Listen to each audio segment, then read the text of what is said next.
All the students were trained by the school. I simply opened a door for them to practice. Kung Siu was swayed. Whether you profit is your own business, we won't interfere.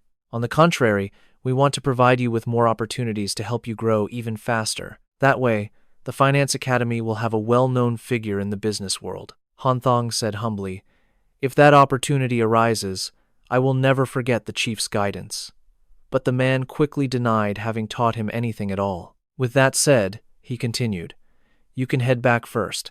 I'll report this proposal to the university's party committee." Back to the discussion between Han Thang and Duok Bin. The latter seemed a bit worried. Dean Six was known for his integrity. He'd promised to help students in need, so his words required action. Han Thang, however, remained unconcerned. Announcing job openings for students in need wasn't exactly a challenge. He mused that he could just hang a sign hiring female staff from difficult backgrounds. But more seriously, education must not be abandoned, and children shouldn't suffer from poverty. A generous heart is a precious thing in this world. The scene shifts to the closing day of the Autumn Sports Festival. In the quiet tutoring room, Duok Bin's excited voice suddenly rang out. "The school has agreed to let you use the old warehouse on the sports field."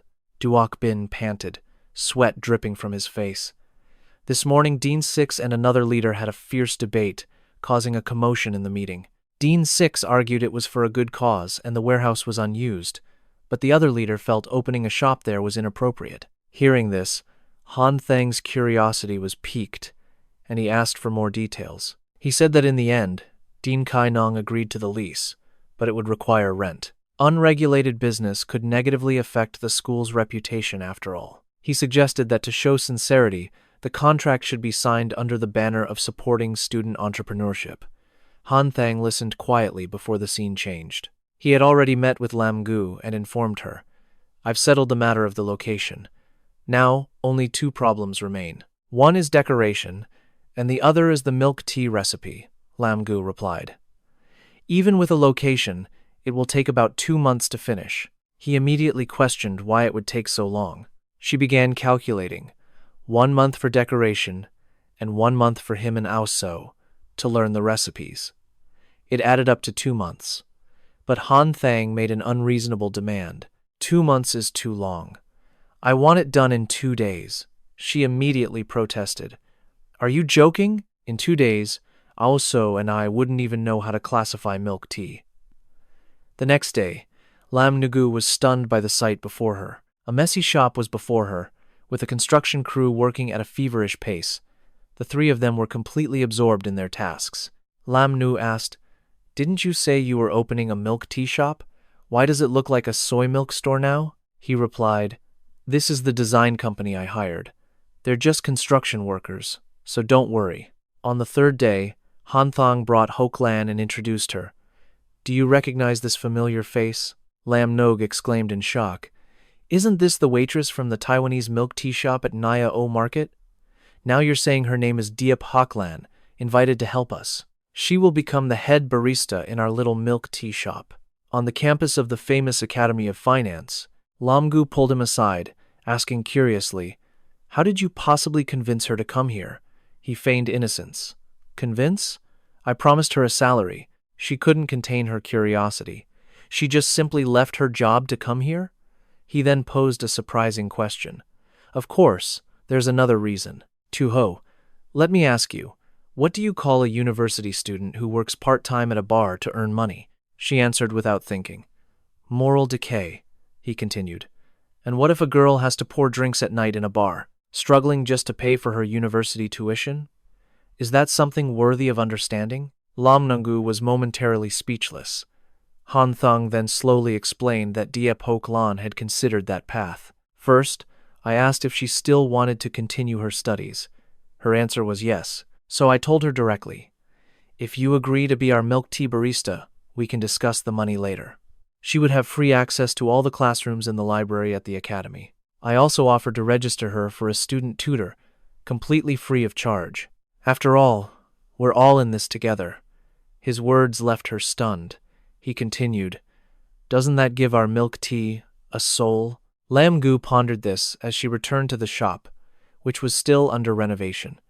She wondered where Tran Han Thang had gone. Someone nearby answered. He asked me to supervise here while he rushed over to the city port, right next to the newly built University of Natural Sciences. The view in front of the school was open and refreshing. Tu Ba came out and was surprised to see Han Thang's car waiting. He poked his head in and said, "I thought you'd pick up Dung Nu Ni first. The route past Donghai University is more convenient, after all." He replied that he feared Dung No's childish temper might act up, so he chose to pick him up first to have him sit in the back. He added one more line. "Besides, you're on the same route anyway." Tu Ba was annoyed but couldn't argue. The scene shifted to the high-rise buildings of Donghai University. Yuer was the undeniable center of attention. All eyes followed her as her gaze swept the area. She waved down the approaching car and quickly slipped into the passenger seat. Rong Yu smiled back at Shubo, then turned her soft gaze to Han Sheng, asking quietly, "Have you eaten breakfast yet?" "I've eaten," he replied coolly, focused on the road. Rong Yu fell silent, simply watching him. From her bag, she pulled out a small carton of milk, her eyes still looking back. Shubo couldn't help but grumble. "I haven't even eaten, little Yu Er. How could you just give me a quick hello?" Meanwhile, little Chen gets breakfast. Hearing this, Rong Yu turned back with a playful smile. She stuck her tongue out apologetically, ending the conversation there. In the back, Shu Bo drank his milk while reading. Han Sheng watched him in the rearview mirror. "What's up, Shu Bo? Why the sudden silence? Tired of our company, so you're reading to kill time?" he shot back. "What good would talking to you do?" "See this book's title?" Shu Bo declared. "It solves half of life's problems. Can talking solve 50% of my troubles?" Han Sheng's cold reply was instant. "No way." "Exactly," he concluded. "So keep quiet." Rong Yu noticed the subtle shift in the air. Han Sheng said, "If I were you, I'd buy 2 copies. Wouldn't that solve your whole life's problems?" Shu Bo was left speechless by the absurd logic, while Rong Yu burst out laughing. On the long, tree-lined road, a playful song filled the car. Shu Bo suddenly sighed. "I think Jay Cho's East Wind Breaks is the best," Rong Yu added. "I think Class 253 is great too," Han Sheng mused. "Some songs seem bland at first, but they grow more meaningful over time, like the song Sunny Day." The other two asked in unison, "Little Chen, which song do you think is the best?" He answered calmly, "They're all fine. I'm more worried about something else." This made the other two curious about what it was. He took off his glasses, replying coolly, "The sun's pretty harsh today. I'm worried little Yuer might get a tan." Then he offered her the glasses. "Wear these." Rong Yu refused, gesturing that he needed them to drive. But the one left fuming was Su Bo. "Why did I agree to be their third wheel?" he thought. It felt like being force-fed their public displays of affection. Their car soon stopped at a roadside gas station. Rong Yu gently adjusted Han Sheng's glasses, then sat quietly in the car, listening to the echoing music. Shu Bo and Han Sheng stepped out by a trash can, talking and smoking nearby. Zhu Bo was surprised. "The weather's perfect today, with a gentle autumn breeze. Why would you say she's at risk of a tan?" He shrugged as if it were obvious. "I was just making an excuse to show I care.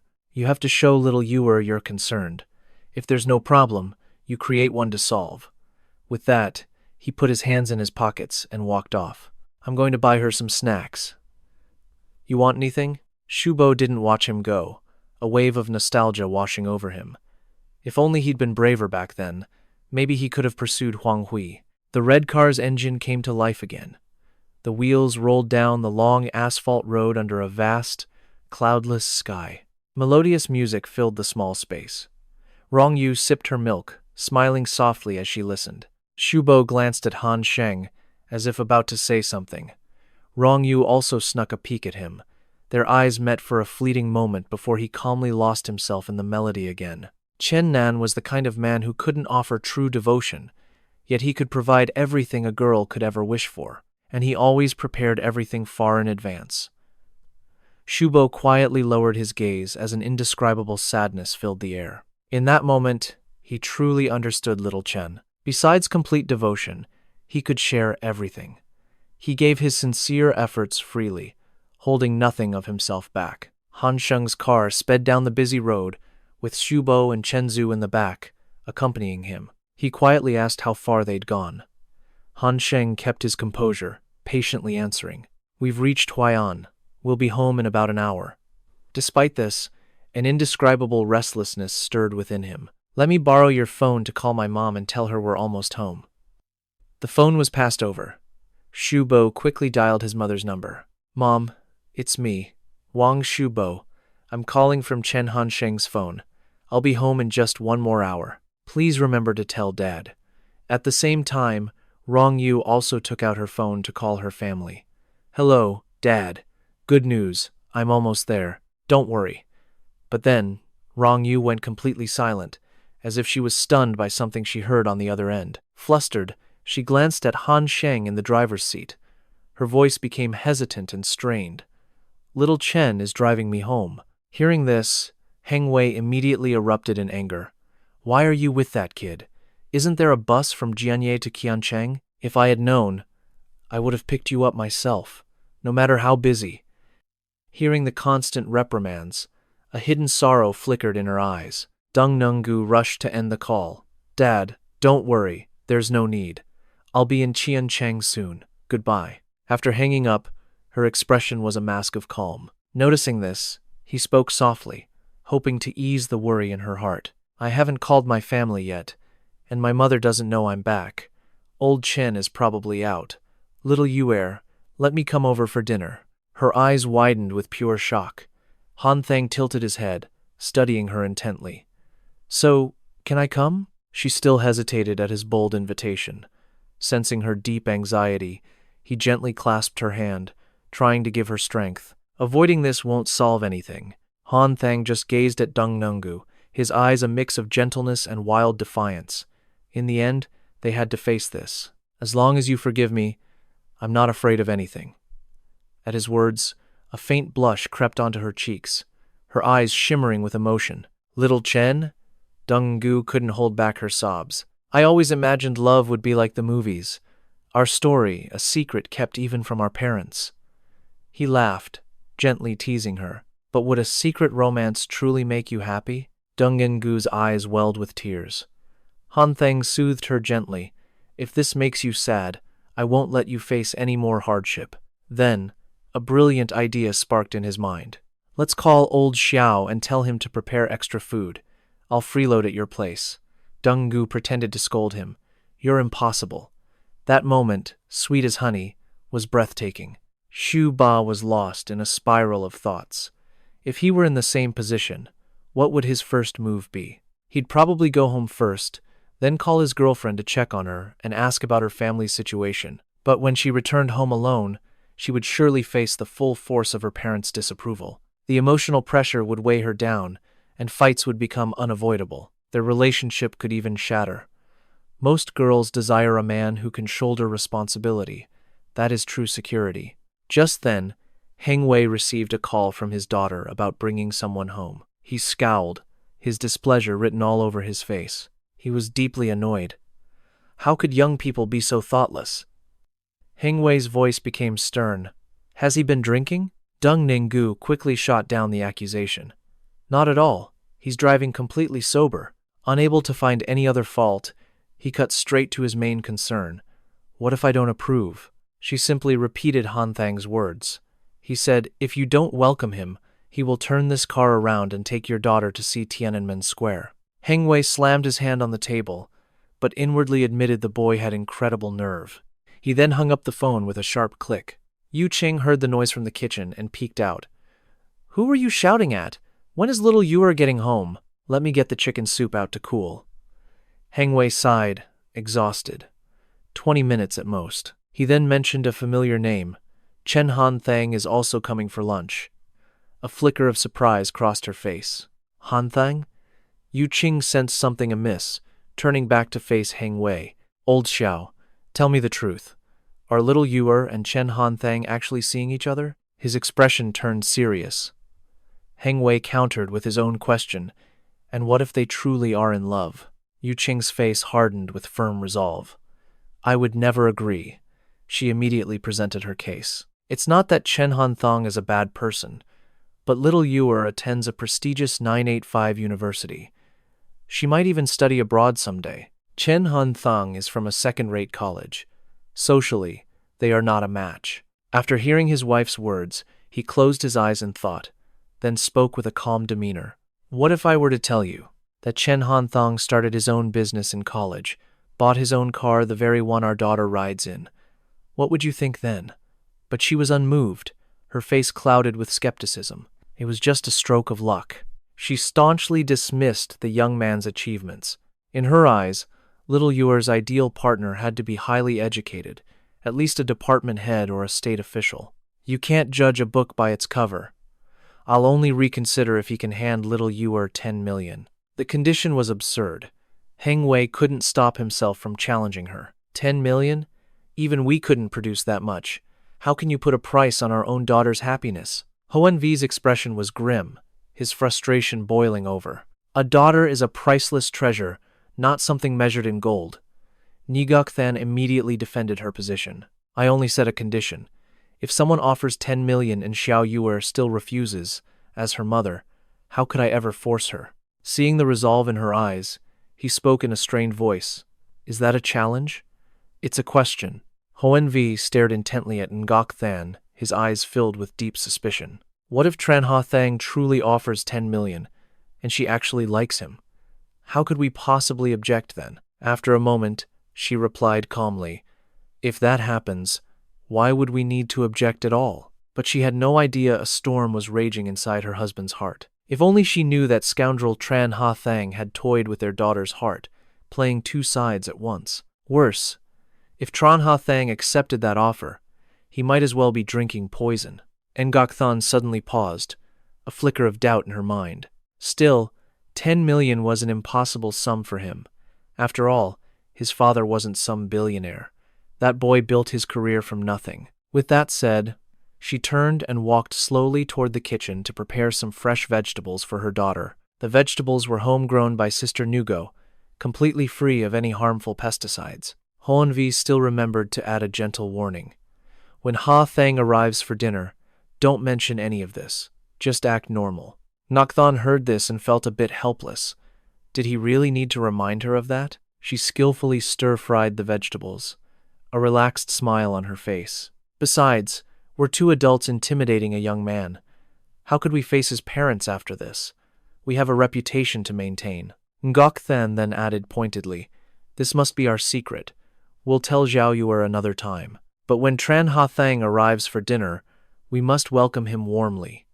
In the kitchen, her thoughtful gaze seemed to be calculating something. Ngok Than quickly stepped out of the kitchen. She said softly, actually, thinking it over, Tran Han Thang might be a trustworthy person. Her resentment towards him was fading. She reasoned that his family background was a suitable match, so Xiao Yuer wouldn't be mistreated. Seeing Ngok Than's rapid change of heart, Hoan Vi could only clutch his head and laugh bitterly.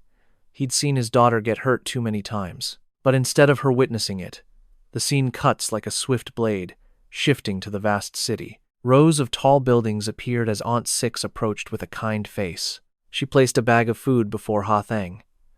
These are countryside eggs, she said with a smile. You can find anything in the market, but not eggs from my own mountain hens. He politely accepted her kind gift, thanking Aunt Six. Beside them, Tuba was getting impatient. Let's go, Mom. Little Tran is leaving soon. Before departing, Ha Thang gave a gentle reminder. Don't argue with your mother anymore. You hear? Tuba replied nonchalantly. Yeah, I know. He and Aunt Six then silently watched as Ha Thang's car drove off, its silhouette vanishing in the distance. Inside, Dong Nu's breathing grew frantic. Little Tran. My heart is beating so fast. She tried to move, but her hands were numb, her fingers trembling uncontrollably. Seeing this, he gently reassured her. We're just going for a simple meal. It's going to be okay. After the long drive, they finally arrived at Dong Ngu's house. Standing before the door, she couldn't hide her anxiety. Noticing her hesitation, Ha Thang quickly suggested another option. If you're uneasy, I can take you home. She turned and replied firmly, There's no need. Seeing his carefree smile, Dong Ngo only grew more irritated. You are so infuriating, she grumbled in a clear huff. My heart feels like it's about to leap out of my chest, but Ha Thang continued to tease her playfully. Want me to help you with that? As they joked, Hoanvi's face suddenly darkened. He appeared out of nowhere, a fierce look in his eyes. He was just taking out the trash when he found the two of them standing there. Her voice trembled as she asked, Dad, really? Despite this, Ha Thang calmly walked inside. Uncle Tu, Auntie Lu. Nug Thon came out, greeting him with a smile. Hello, Ha Thang. But as he stepped inside, Hoan Vi immediately tried to block him. I've already quit smoking and drinking. Take these things back to your father. But Ha Thang just smiled casually. My father has quit too, so he won't be using them. Hearing this, the man's expression turned severe. And why would your father quit?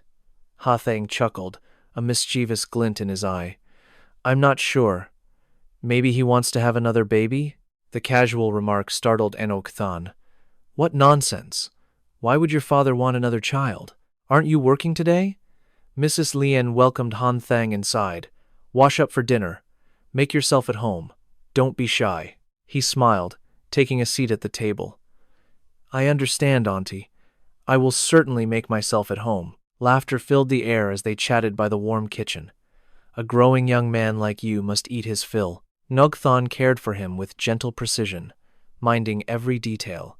Remember to have another bowl of soup for nutrients. He remained lost in thought during the meal. The father gently reminded him, Save some room for fruit, it helps digestion. Han Thang seized the chance to offer a compliment. Auntie, your cooking is even better than my mom's. Hearing this, Nagok Than's face lit up with delight. Come and eat any time you are free. Our door is always open, but I worry about your parents. Then I'll visit again on my days off. But Hoan Vi, sitting nearby, was visibly irritated. He silently fumed at the boy's audacity as dinner concluded. He sulked in the living room, watching television, while Han Thang's voice still echoed from the kitchen. Auntie Lu seemed evasive, forcing a strained smile from him. Dung Yengu ran to help her mother, saying, Go sit with Dad and watch TV. He sat down beside Hoan Vi, watching the show with him. Han Thang quickly grew bored with the program, called Happy Camp. The show was still in its early stages and lacked real appeal. He muttered to himself, This segment is completely uninteresting. Without Zhao Wei and Ming, it was less fun. Only Han Thang seemed engaged. It appeared My Fair Princess Part 3 had finished filming. Why do I only clearly remember the cast from Part 1? In contrast to his interest, Hoan Vi's brow furrowed. The older man suddenly turned to him. How have your business affairs been lately? Han Thang answered without a moment's hesitation. Right now, we are still laying the groundwork. A solid foundation is crucial, so we can expand rapidly when an opportunity arises. Making money will be much easier then. Suddenly, the father posed a startling question.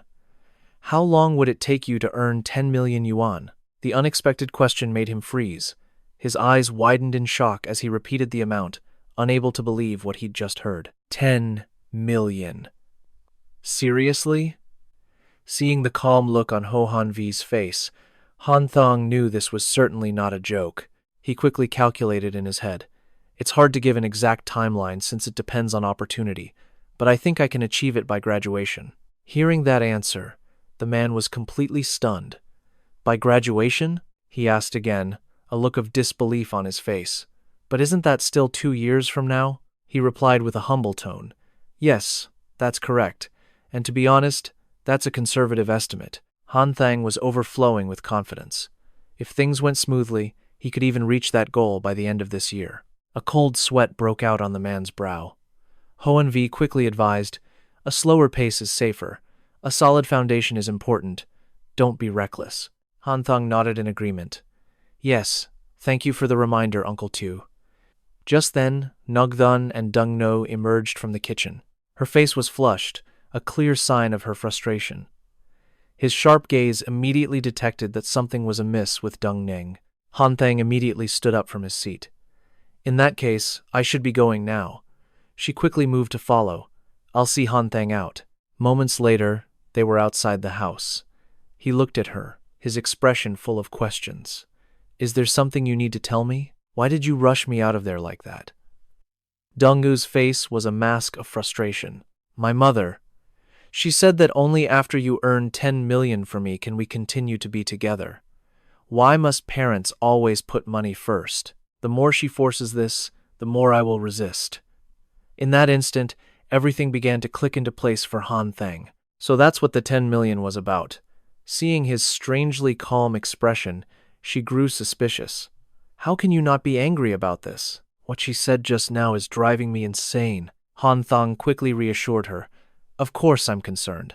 I simply don't let it show on the surface. A hint of arrogance touched his thoughts. If he had known her mother's demand was so small, he wouldn't have bothered coming. 10 million is just a starting point.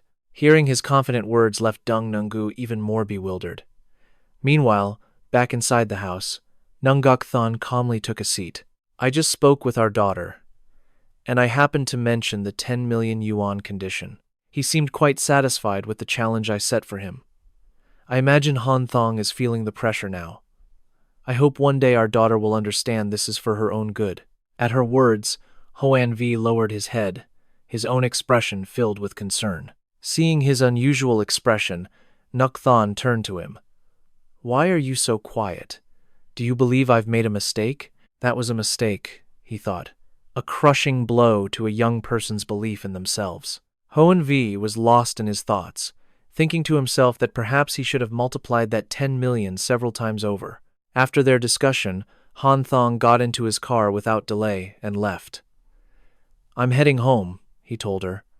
I'll be back tomorrow to take you to school. The gentle morning sun felt like honey warming the soul, stirring a whirlwind of emotions in its wake. Before long, he returned to the familiar comfort of his home. The moment he pushed the door open, his aunt, Yun Xiu, was already there waiting. He bowed respectfully. Aunt, it's been too long. I've really missed you. A delighted smile lit up her face as she praised Han Thang. You've grown so much taller in 2 years, and much more handsome too. He sank onto the sofa with a playful smirk. I was always handsome to begin with, Aunt. Just then, his mother Mei Huan emerged, her face clouded with annoyance. Young master, couldn't you send a text before you come home next time? I know you think you're so independent now, but this is a home, not a hotel. She kept lecturing him about common courtesy, but Han Thang's expression clearly showed his unfiltered annoyance. He'd been hearing this same tired lecture since his sophomore year. So Han Thang shot back, I'm not going to call ahead. Are you going to change the locks on me? His words only fueled her fury. Listen to him. The Chen family has always been upright. How did you turn out so different? It's like you aren't even my son. Sensing the escalating tension, Yun Xiu quickly stepped in to defuse the situation. He looks just like you both. How could he not be your son? But being too honest isn't always a good thing. It's easy to get pushed around. My husband, old Zhao, is too honest, and he always gets passed over for promotions because of it. She softened her tone, advising them. With Han Thang's personality, no one can bully him. You should be glad he isn't causing trouble. Hearing this, Mei Huan could only swallow her anger. She shot him a look. Have you eaten? Your dad can make some hot dumplings. He casually shook his head. No need to bother. I already ate over at Xiao Rong's place. Han Thang's nonchalant reply made his mother's temper flare up all over again. You dare go to her house to eat? He answered coolly. We're just classmates. Why wouldn't I dare? Ignoring his mother's simmering rage, Han Thang turned back to the TV, which was showing the most thrilling arc of the legend of Chusen. A moment later, Mei Huan called out her son's name. Han Thang, come see your aunt off. He simply nodded and followed. Outside, Yun Shou began to speak gently, though it felt more like a lecture. Your parents and I talked last night. They're worried about how fiercely independent you are. Personally, I admire it. But there are two kinds of independence, one of the mind and the other financial. She leaned in earnestly. Only when you can pay for your own tuition and meals can you call yourself truly independent. A helpless look crossed Han Thang's face. It was strange how they always managed to pinpoint his supposed weaknesses. But the truth was, he hadn't asked them for money in ages. Just then, his aunt held out a red envelope for him. Take this, she offered. Buy yourself some snacks, or treat your classmates to a meal. And remember, no serious dating. At your age, without financial stability, things rarely last after graduation. He smiled, accepting her kindness. Thank you, Aunt. At that moment, his mother rushed out to intervene. Why give him money? He's earning his own now. Hearing that, Han Thang quickly tucked the envelope behind his back. It's a gift from my aunt, he declared. Yun Xiu stood by him. I'm giving it to my nephew, sister-in-law. You should really learn to control your temper. Han Thang is a university student now. Silenced, his mother changed the subject. Later, help your aunt get her things to the taxi. At that moment, a brand new red car pulled up. Mei Huan's curiosity was instantly sparked. Whose car is that? No one in our building bought a new car. His father, Zhao Jun, studied the license plate. It seems to be registered in Jianye. His mother shot another glare at Han Thang, as if ready to find something new to blame him for. Mei Huan's face soured. Go find a taxi. What are you just standing there for? He replied calmly. That's too much trouble. I'll just take Aunt to the station myself. She let out a sarcastic laugh. And how will you do that? On your bicycle? He simply shook his head. Not exactly. Then, to everyone's shock, he walked toward the new car and calmly opened the door. Gesturing to the car, his voice was firm. I'll use this. His father's eyebrows shot up, asking in disbelief. Did you borrow it? Han Thang shook his head again, his expression unwavering. No, I bought it myself. Across from them, Aunt Yun Xiu was frozen in stunned silence. She couldn't believe what she was hearing. After dropping his aunt at the crowded bus station, he immediately drove back. Mom, I'm home. But he walked in to find his parents staring at him with strange expressions. Han Thang immediately tried to make a swift exit, explaining that he had to get back to school. I have a lot of classes tomorrow, and I need to hit the library to prepare for my exams. But his mother grabbed his arm, her voice dripping with ice. Prepare?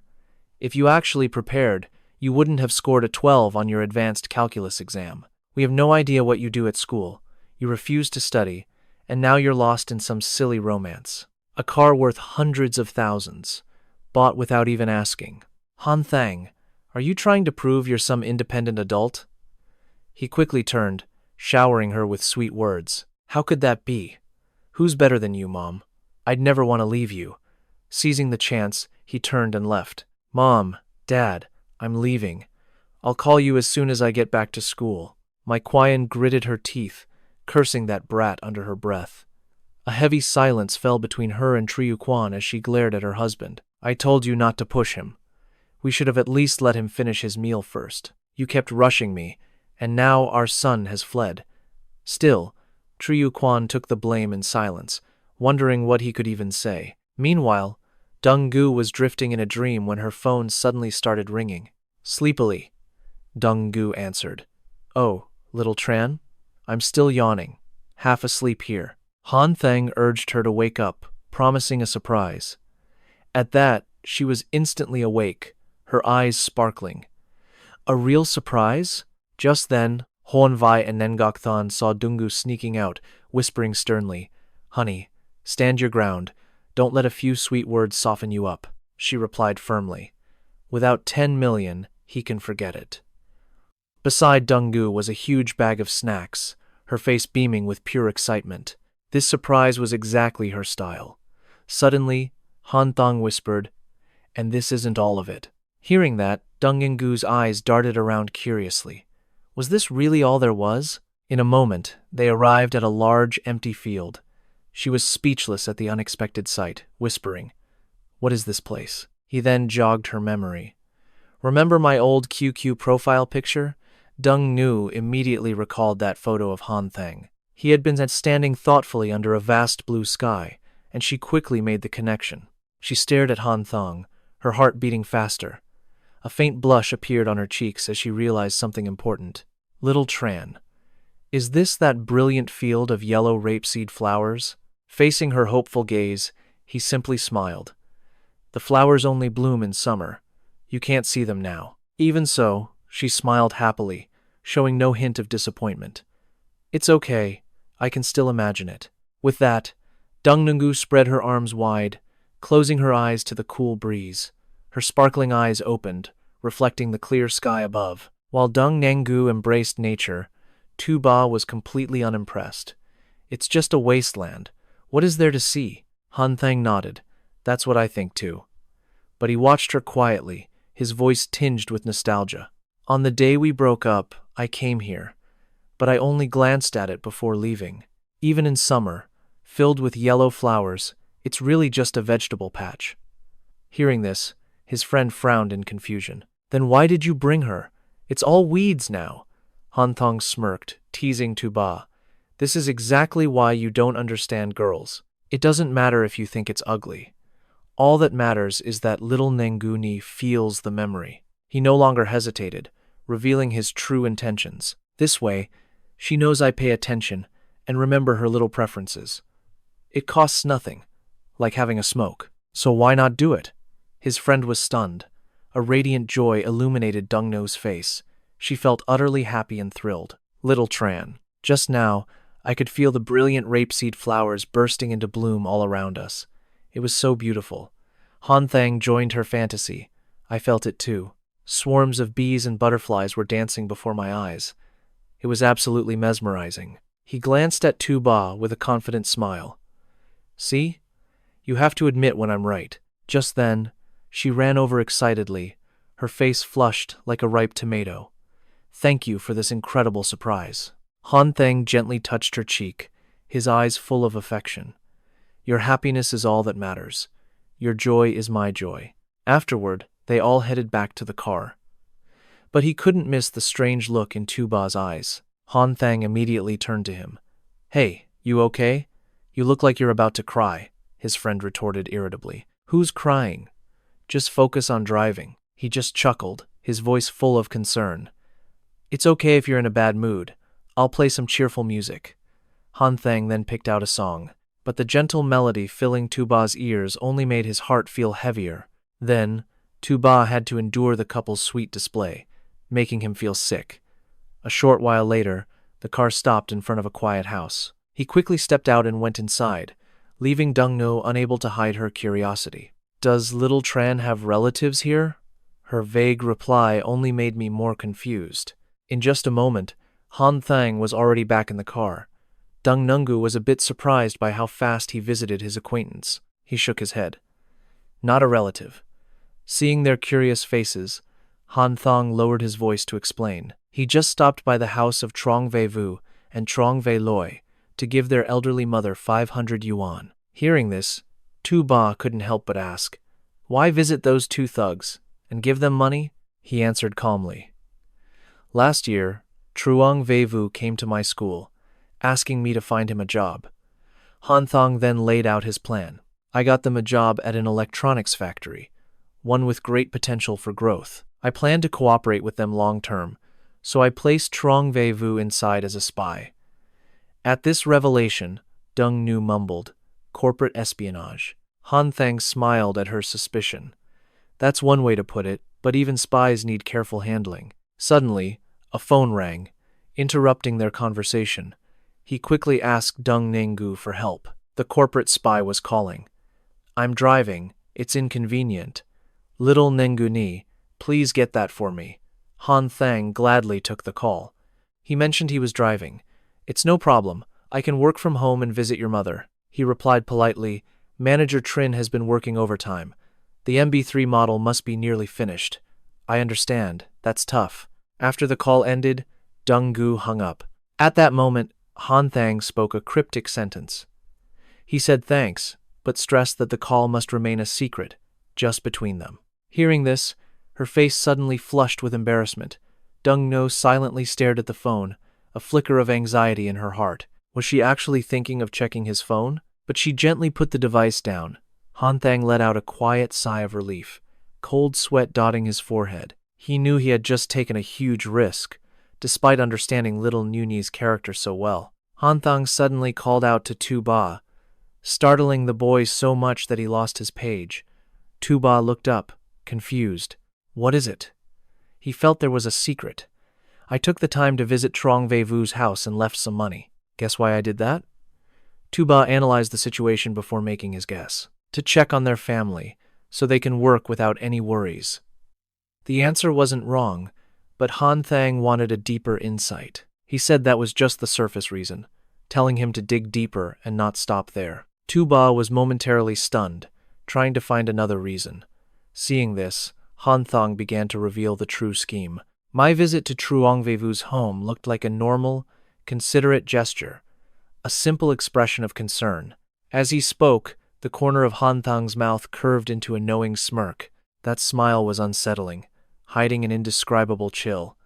Hearing his explanation, Tu-ba felt a shiver run down his spine. Just then, Han Thang continued, his voice dripping with calculation. Those two are my informants. If outsiders knew, it clearly wouldn't be an honorable business. A cold glint flashed in his eyes. Han Thang said casually, I can show up at their home any time. At the very least, the Truong brothers will consider that before acting. The implied threat left Tu-ba momentarily confused. He thought it was too cruel, but Han Thang just smiled faintly, an enigmatic air about him. Don't worry. I won't do anything too extreme. He continued to guide the conversation. His goal was simply to plant a seed of fear and pressure to make them think twice. Because you can never truly know what another person is thinking. Han Thang then posed another vague question. Finally, I gave them 500 yuan. Do you understand the purpose of that? He shook his head repeatedly. Han Thang's eyes lit up with excitement. While 500 yuan isn't much, giving it to their mother is more effective than giving the brothers 5,000. A sharp glint appeared in his eyes. If I gave them 5,000, they just wasted on drinks and cards, with little gratitude left. But when I gave their mother 500, Trong Wei Vu called immediately to express his thanks. Han Thang's cold voice echoed in the car, for the meaning behind the act was far greater than the sum itself. If they know I care about their family, their loyalty will naturally shift towards me. Hearing his friend's meticulous calculations, Tu-ba froze for a second, his gaze falling blankly on the book in his hands. With a sharp snap, he slammed the folder shut, setting it aside as if closing the matter entirely. His gaze drifted out the window, following a red car as it glided down the quiet street. You promised yesterday you'd help me, didn't you? Just name it. Han Thang's voice continued from the car. Rocket 101 is about to finalize its setup in the Jiangling district, then penetrate the Xianlin market. Deng Engu listened in silence, absorbing every word.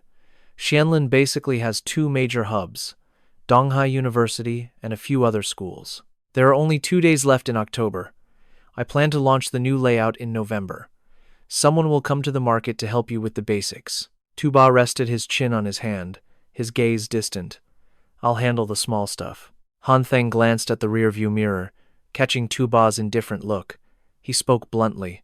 Tu-ba, this is real business, and you are my closest friend. But if you're not focused on the work, what will other people think? Hearing this, Tu-ba felt a flicker of guilt. I understand.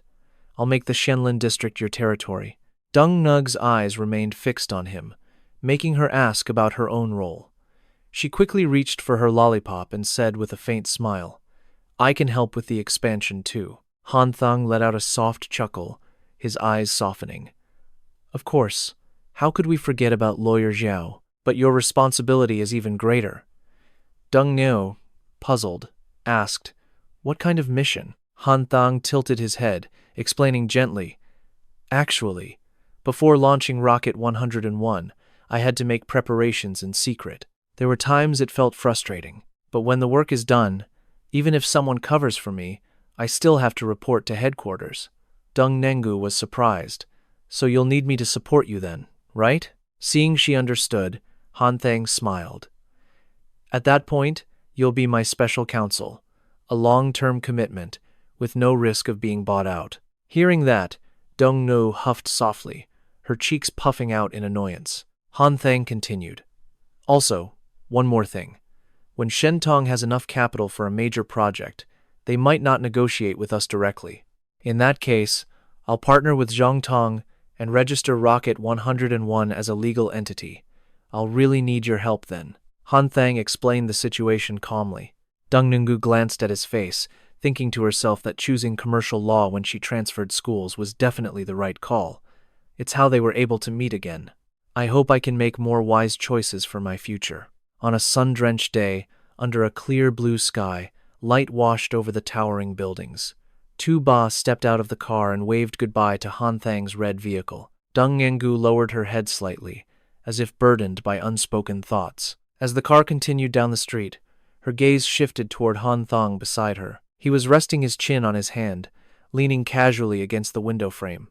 Hearing someone call Xiao Chen, he responded with a simple, his eyes drawing inward. Deng Nu asked softly, Han Thang, how is she? The first sound that followed was a faint cough. It was a little unexpected. Hearing such a direct question from her, he paused for a beat. She's probably working part-time at the milk tea shop on campus. Han Thang's reply was hesitant. Deng Nu sat up straight, looking down in silence. I never really believed she left, but hearing you say it, I want to believe it this one time. Hearing her words, Han Thang felt a wave of relief. Despite the sweat on his brow, he managed a quiet, thank you.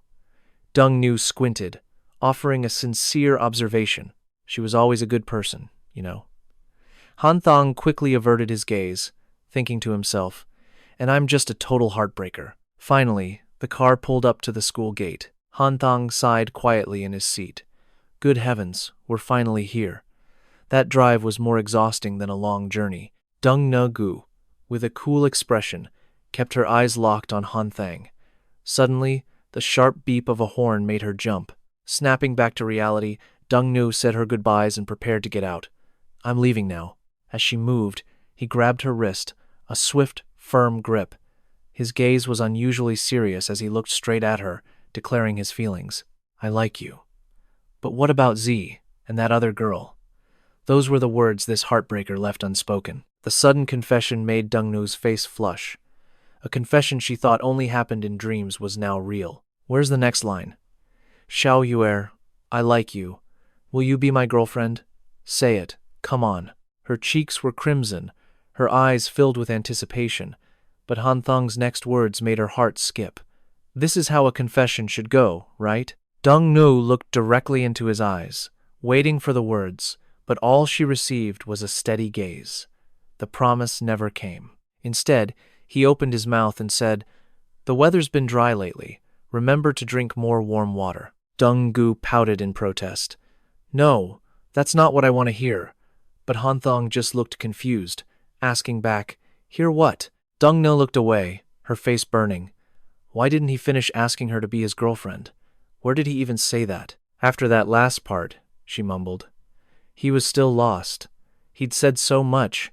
How could he know which part she meant? Suddenly, a knock on the window shattered the awkward air. A scowling blond man yelled at Han Thang, Hey, are you two gonna move or not? Can't you see? We're stuck in a dead jam back here. Hearing that, pure annoyance flashed across Han Thang's face. He was in the middle of a confession. If you're so impatient, just fly over. At his words, the blond guy erupted in fury. Why was this young man acting like this? Feeling ignored, Deng Gu sulked, turning away from Han Thang completely. Before she disappeared, she shot back at Tran Han Thang. You scoundrel. Listen carefully. If you ever say that again, you can never touch me. Han Thang's face was still a mask of confusion, wondering about the hidden meaning behind her words. Then, in a flash, he understood. He bit his lip as his cheeks turned crimson, the red sunset making his blush even deeper. His eyes filled with regret. He had clearly agreed. He truly wanted to confess. Please, just come back. But the blaring horns and hurried shouts broke his thoughts. Hey, up front, get moving. The next morning, in a bustling corner of the high-rise complex, crowds rushed past.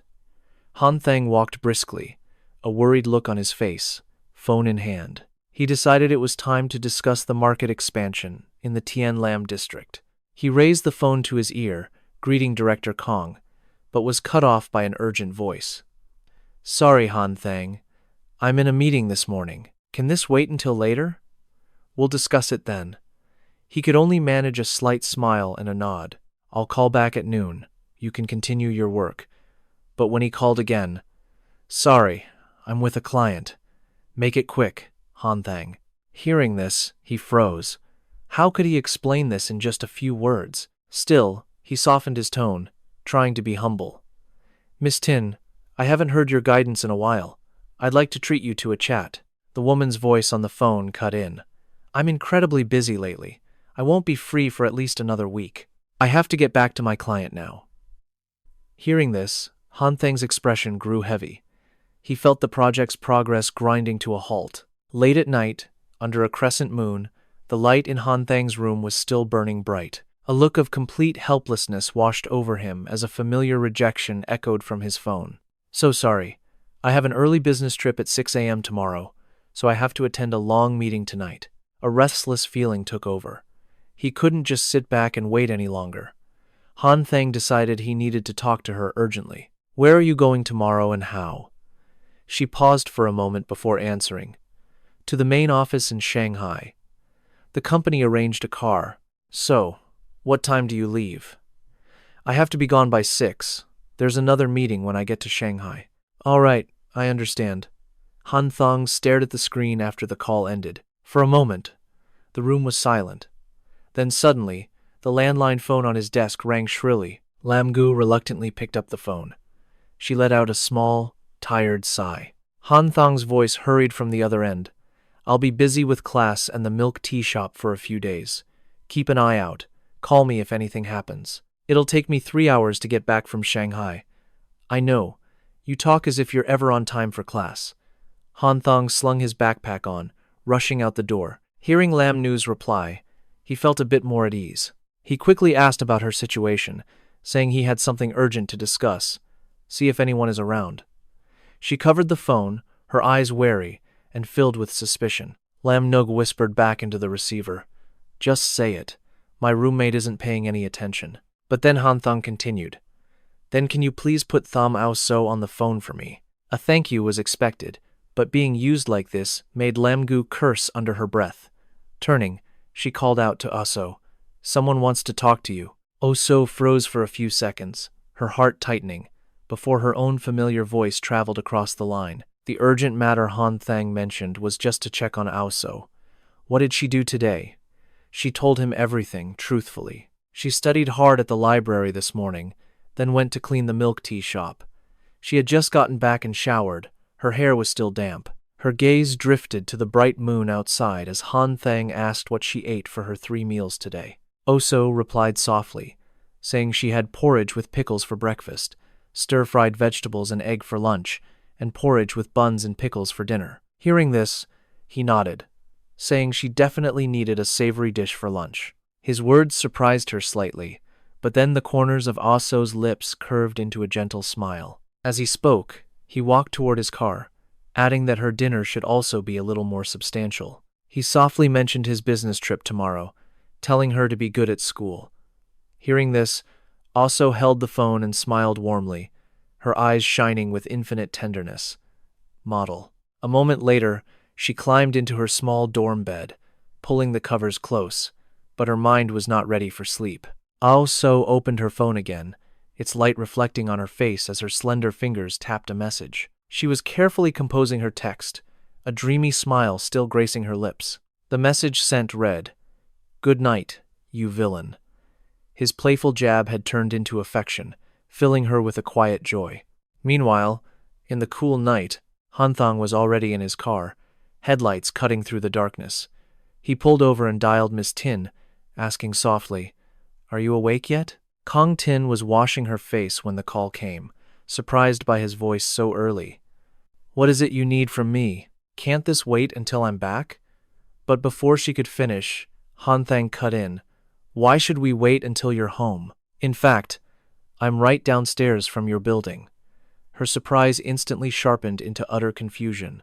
Rushing to the window, Kong Tin looked down in disbelief, demanding, "What on earth are you doing here?" Han Thang offered a gentle smile.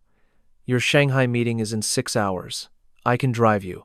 The company driver deserves a break." Kong Tin sighed in quiet defeat.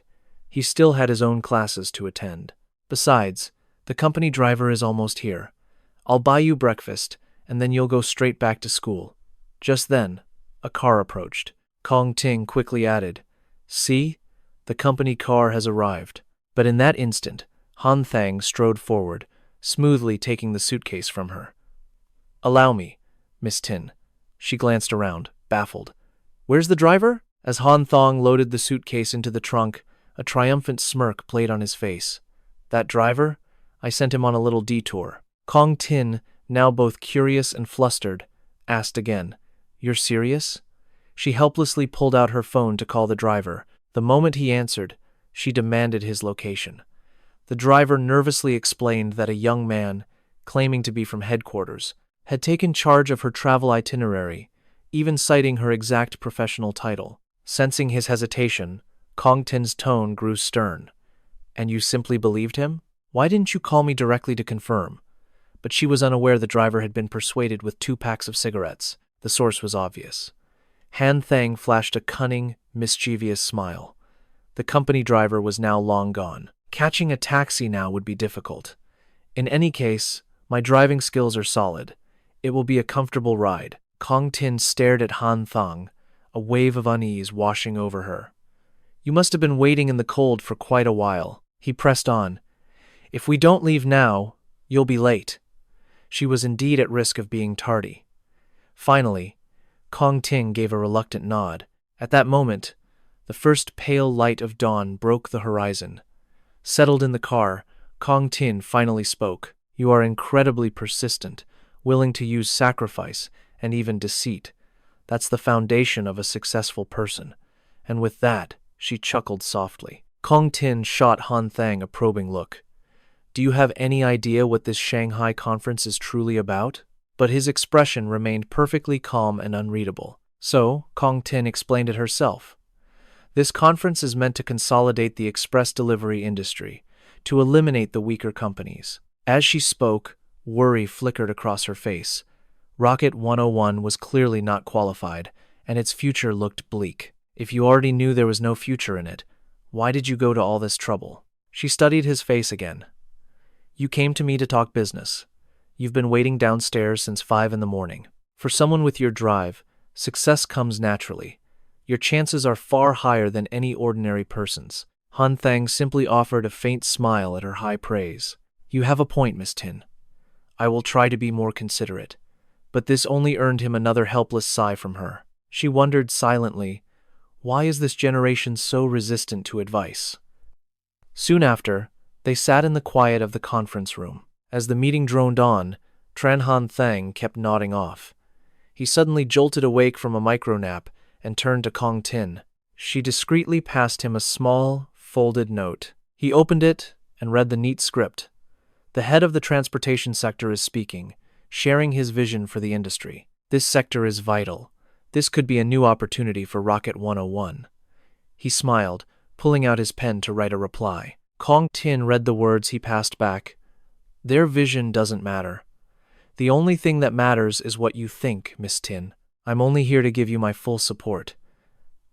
After reading it, a gentle smile touched her lips.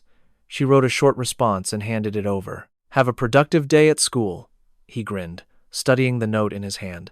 He then folded it carefully, resting his chin in his hand, deep in thought. Tran Han Thang stole one more discreet glance at the woman beside him. To him, this 30-year-old woman was like a peony in full bloom, not a simple lotus of youth, nor a sorrowful golden apricot.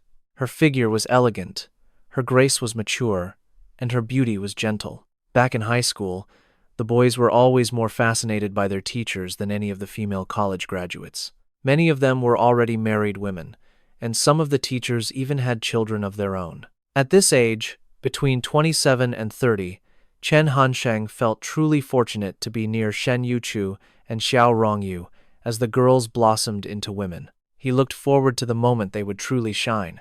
Sometime later, the two of them stopped by a small, nearby restaurant where they enjoyed several delicious dishes. After their meal, they returned to the meeting room to continue their work. As night began to fall, Chen Hansheng found himself back at that same restaurant. But this time, Kong Jing wasn't sitting across from him. She was with the other company leaders, happily raising a glass and chatting. The banquet ended in a wave of laughter. As Kong Jing stepped out of the elevator, she suddenly heard a familiar voice call out. The voice startled her. She turned and asked softly, "Didn't you go to the buffet this evening?" Chen Hansheng smiled and replied, "I ate a little." Still smiling, he held up a carton of milk, saying, "It helps sober you up, especially if it's warm." He asked, "Would you like to go for a walk with me? There's a rather beautiful park nearby." At his words, Kong Jing quietly met his gaze, and then they decided to walk to the park together. Warm, yellow light bathed the quiet evening, and the air was filled with peace. They walked slowly, in no particular hurry. Kong Jing asked with a hint of curiosity, "Have you been to this park before?" He explained that a college friend from Shanghai had visited, but he'd only ever strolled the streets with his male friends. "Sister Jing, you're the first girl I've walked with here." Kong Jing laughed softly and said she felt quite lucky, hoping his girlfriend wouldn't take offense. Suddenly, a little girl held up a small bouquet. "Miss, would you please buy a bouquet from me?" Chen Hansheng leaned down, noting that it looked like rain and carrying flowers would be inconvenient. The girl looked up, confused. "The moon is out, so it's not going to rain." He quickly retorted, "Who said anything about rain?" Hearing that, Kong Jing had to suppress a smile. The little flower girl stared at her for a moment before offering the bouquet again. "Please, could you buy them?" She then glanced over at Chen Hansheng with an unreadable expression. Later, Kong Jing handed him the flower she bought. "You're surprisingly charming," she remarked. "You can give this to the girls back at the university." Chen Hansheng then asked, "Sister Jing, which university did you graduate from?" Kong Jing replied, "Guangdong University of Finance." He pressed further, "The campus in Longdong?" She seemed a bit surprised by that. "How did you know?" Kong Jing looked up at the sky. Only after leaving the campus did she realize how complex the world is. School, it turned out, was its own little paradise. "I often wish I could go back to being 18 and study again, when just running a small business on campus felt so fulfilling." She smiled, adding, "But that's just a distant dream." Chen Hansheng immediately added, "Nothing's impossible if you truly want it." Kong Jing smiled, but let out a soft sigh at his words. They both fell silent, watching the brilliant, glittering lights of the city. The next day, they both attended class as they usually would. That night, she once again joined colleagues from another company for a business dinner. As she was about to leave, Hansheng handed Kong Jing a carton of milk. On the third day, she attended yet another banquet.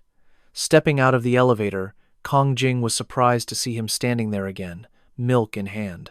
And on the fourth day, as the meeting finally concluded, she quietly asked Chen Hansheng if he was free to join her for a drink.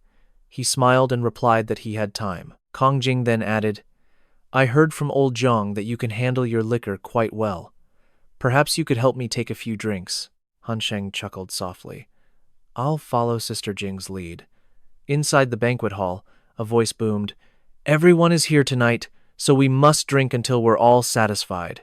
A waiter approached, quickly placing a dish on the table before walking away. Amid the lively music, the old woman next to her asked with curiosity, "Isn't this supposed to be chicken?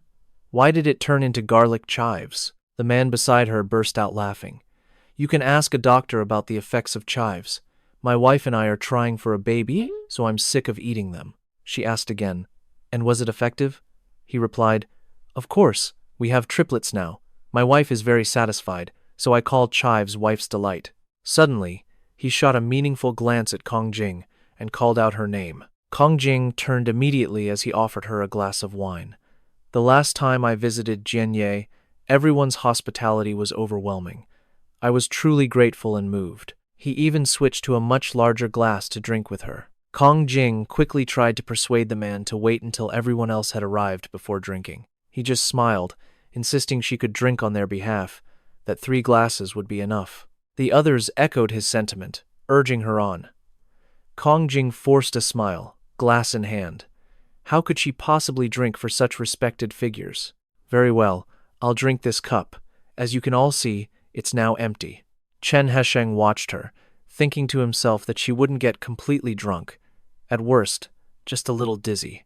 Suddenly, a voice called her name from behind. Kong Jing's face froze in surprise as CEO Su approached with a brilliant smile. "I heard you were also in Shanghai for a meeting, so I rushed right back. I was just in Jianye for research this September. What a fortunate coincidence. We must share a few drinks. The proposal was met with immediate approval. Yes, Director Kong. We would also love to drink with you. In this awkward position, Kong Jing's eyes filled with unease, instinctively searching for Chen Hesheng. He acted as if he didn't notice, calmly eating his food, but a plan was already forming in his mind. He'd let her drink a few more glasses.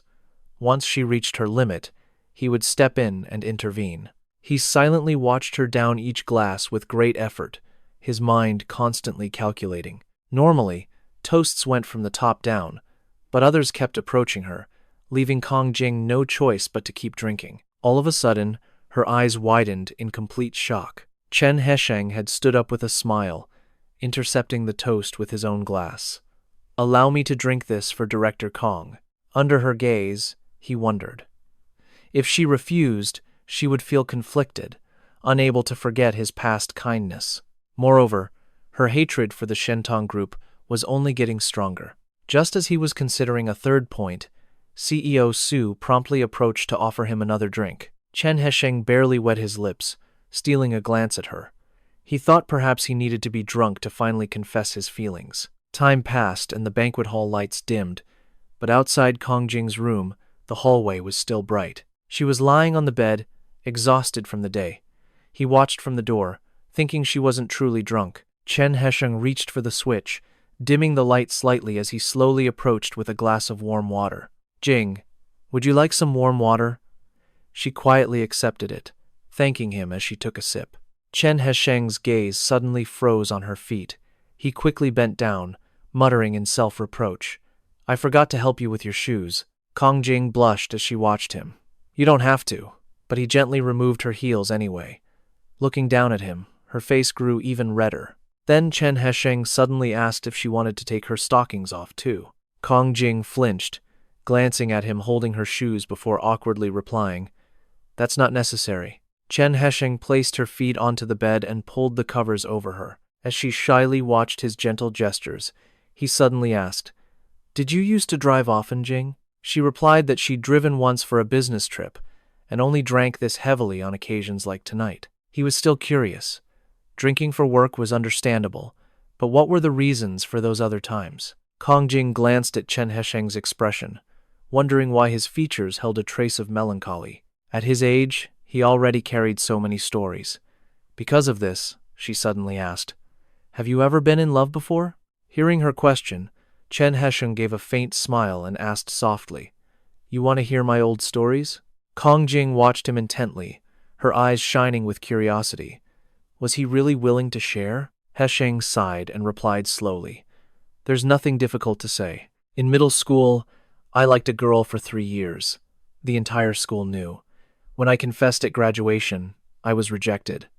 We lost contact in high school. Kong Jing was surprised he had experienced such things so young, and that there was a high school story as well. He continued, In my second year of high school, I started dating a junior who was being harassed by some delinquents. I happened to be passing by and jumped into the fight. After that, she followed me to my high school. Her grades were good enough for a better school, but she purposely scored lower just to be with me. In that moment, Kong Jing thought that if she were him, she would have found it hard to leave such a girl. He continued, saying she was often jealous, so they fought a lot. He realized he didn't truly love her, but she absolutely refused to break up. They were always breaking up and getting back together, right up until graduation. And on that final day, I suddenly discovered another person, a hidden beauty of our school. It's a shame. I was too hasty then and missed my chance. After starting college, my interest in romance faded. Being single felt like its own kind of freedom. But my mother, she constantly tells me to find myself a girlfriend. She says most guys my age are already on their second one. Kong Jing exclaimed in surprise. You're really in a rush. Realistically, you're only a second-year student. Chen Han Thang smiled faintly, but his thoughts were different. It wasn't strange at all, considering his experiences before he regressed. He said suddenly, I often think, what if I could go back to the moment I graduated high school? Chen Han Thang looked at her with sorrowful eyes. Sister Jing, what should I do? Kong Jing was secretly impressed. It was no wonder he seemed far more mature than his peers. The experiences he'd been through were truly vast. she advised him gently.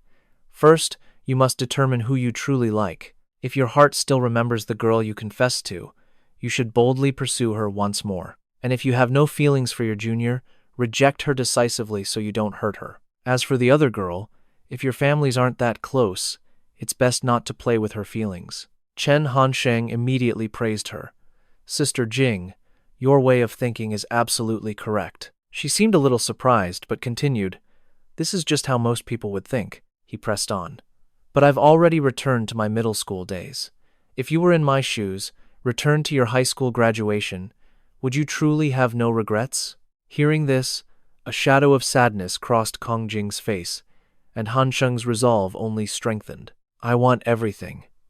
She gracefully covered her mouth with her hand and smiled. Do you think this is the Middle East, where one can simply demand everything? He suddenly asked, Sister Jing, I've been very open about my own matters. Won't you tell me a little about yourself? Startled, Kong Jing looked up at Tran Han Thang intently. He simply met her gaze with a gentle laugh. Kong Jing stared silently at Han Sheng for a long moment, then slowly lowered her gaze to the glass in her hand. She spoke of her youth, how innocent and simple everything was. From middle to high school, she had never known what love was. In college, the most that ever happened was a shy holding of hands. It wasn't until her third year that her first relationship became official. They were together for 2 years, and upon graduating, they were both assigned to work at the same bank. Though the work was hard, it offered stability in her eyes. But deep within his heart, he always dreamed of going abroad. For that dream of studying overseas, he made countless sacrifices, and in the end, he finally succeeded. She stayed, patiently waiting for him to finish his studies and return so they could marry. Until one fateful day, she received a phone call. He was calling to tell her he was getting married to a foreign woman. After that, he no longer had to wash dishes in a tiny restaurant. A few months later, she also left the bank, since that job only offered a fixed salary. Back then, I thought that if only I had more money, I could have helped him more. And if I had, maybe he wouldn't have married another woman. Tran Han Thang curiously asked Kong Jing why she would help him so much, wondering about his studies abroad. Did you pay for most of his tuition, Sister Jing? She quickly replied that she had just graduated. Her monthly salary was only about 300 yuan, and she kept just 30 for herself. Hearing this, he asked, Do you still resent him now? Kong Jing just shook her head, saying the hatred had vanished long ago. In truth, aside from a few lingering memories, she had already forgotten his face. All that was left was a hint of regret. Because life in Shenzhen was so busy, she had no time to think of romance, aside from a few blind dates when she went home for the spring festival. Tran Han Thang guessed that the men who went on dates with Kong Jing had to at least hold a position like secretary. She laughed and said, You underestimate me. When I was about 25, the vice chairman of the county even tried to arrange a match with his son. Kong Jing's expression softened, but she was long past that age now. A deep silence then filled the entire room. Kong Jing lowered her head, her eyes squeezed shut as she remained silent. Han Sheng watched her quietly before standing up. Sister Jing, it's getting late. I should go now. Kong Jing glanced at him and said, Rest early. After breakfast tomorrow, head back to Jianye. Han Sheng opened the door and swiftly left. She slowly walked to the bathroom mirror. Kong Jing gazed at her reflection and whispered, A woman is like a beautiful flower. Without affection, without care, she will eventually wilt. A sudden noise outside made her call out, Who's there? It's me, Sister Tin, Han Thang's voice replied. She stepped out, a puzzled look on her face. What is it? Did you forget something? He held out a carton of milk. I almost forgot to warm this up for you. He quickly gave her the milk, and as she took it, he turned to leave. She clutched the warm carton, a strange heat blooming in her chest. Her gaze shifted shyly from the milk carton to Han Thang's retreating figure. Watching him leave, she thought about her life after leaving the bank. Countless men had offered her drinks, more than she could remember, but only this man had ever bothered to warm milk for her. The next morning, Han Thang arrived to pick Kong Tin up. Kong Tin was prepared to return to Jianye. She settled into her seat as the car began to move. At first, no one spoke. The silence in the car was heavy.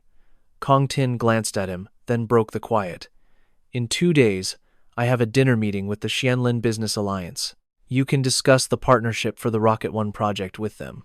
Han Thang smiled, offering his sincere gratitude to Sister Tin. He then added that a famous Chinese film, The Way of the Father, was showing. "Would you perhaps like to see it with me?" Hearing this, she looked a bit flustered. "I'll have to see if I'm free." Before long, they arrived at her apartment complex. He swiftly helped place her luggage in the room, then asked softly, "Is there anything else I can do?" Kong Tin shook her head gently. "Not right now. You should head back to school. You've worked hard enough." At her familiar apartment door, she slowly pushed it open, but froze as her gaze swept across the room. Han Thang noticed her strange reaction and peered inside, seeing only a cold, lonely space. A thought crossed his mind. "It's so quiet. Maybe I should offer to stay for dinner?" He paused for a long moment, but ultimately decided against it. He felt it was too sudden, not quite fitting for their current relationship. After a moment, he finally spoke up. "Sister Tin, I have a few things at school, so I'll be leaving now." In truth, when dealing with a sophisticated woman like Kong Tin, one must never be hasty. She has seen all the world's schemes. What she truly craves is sincerity.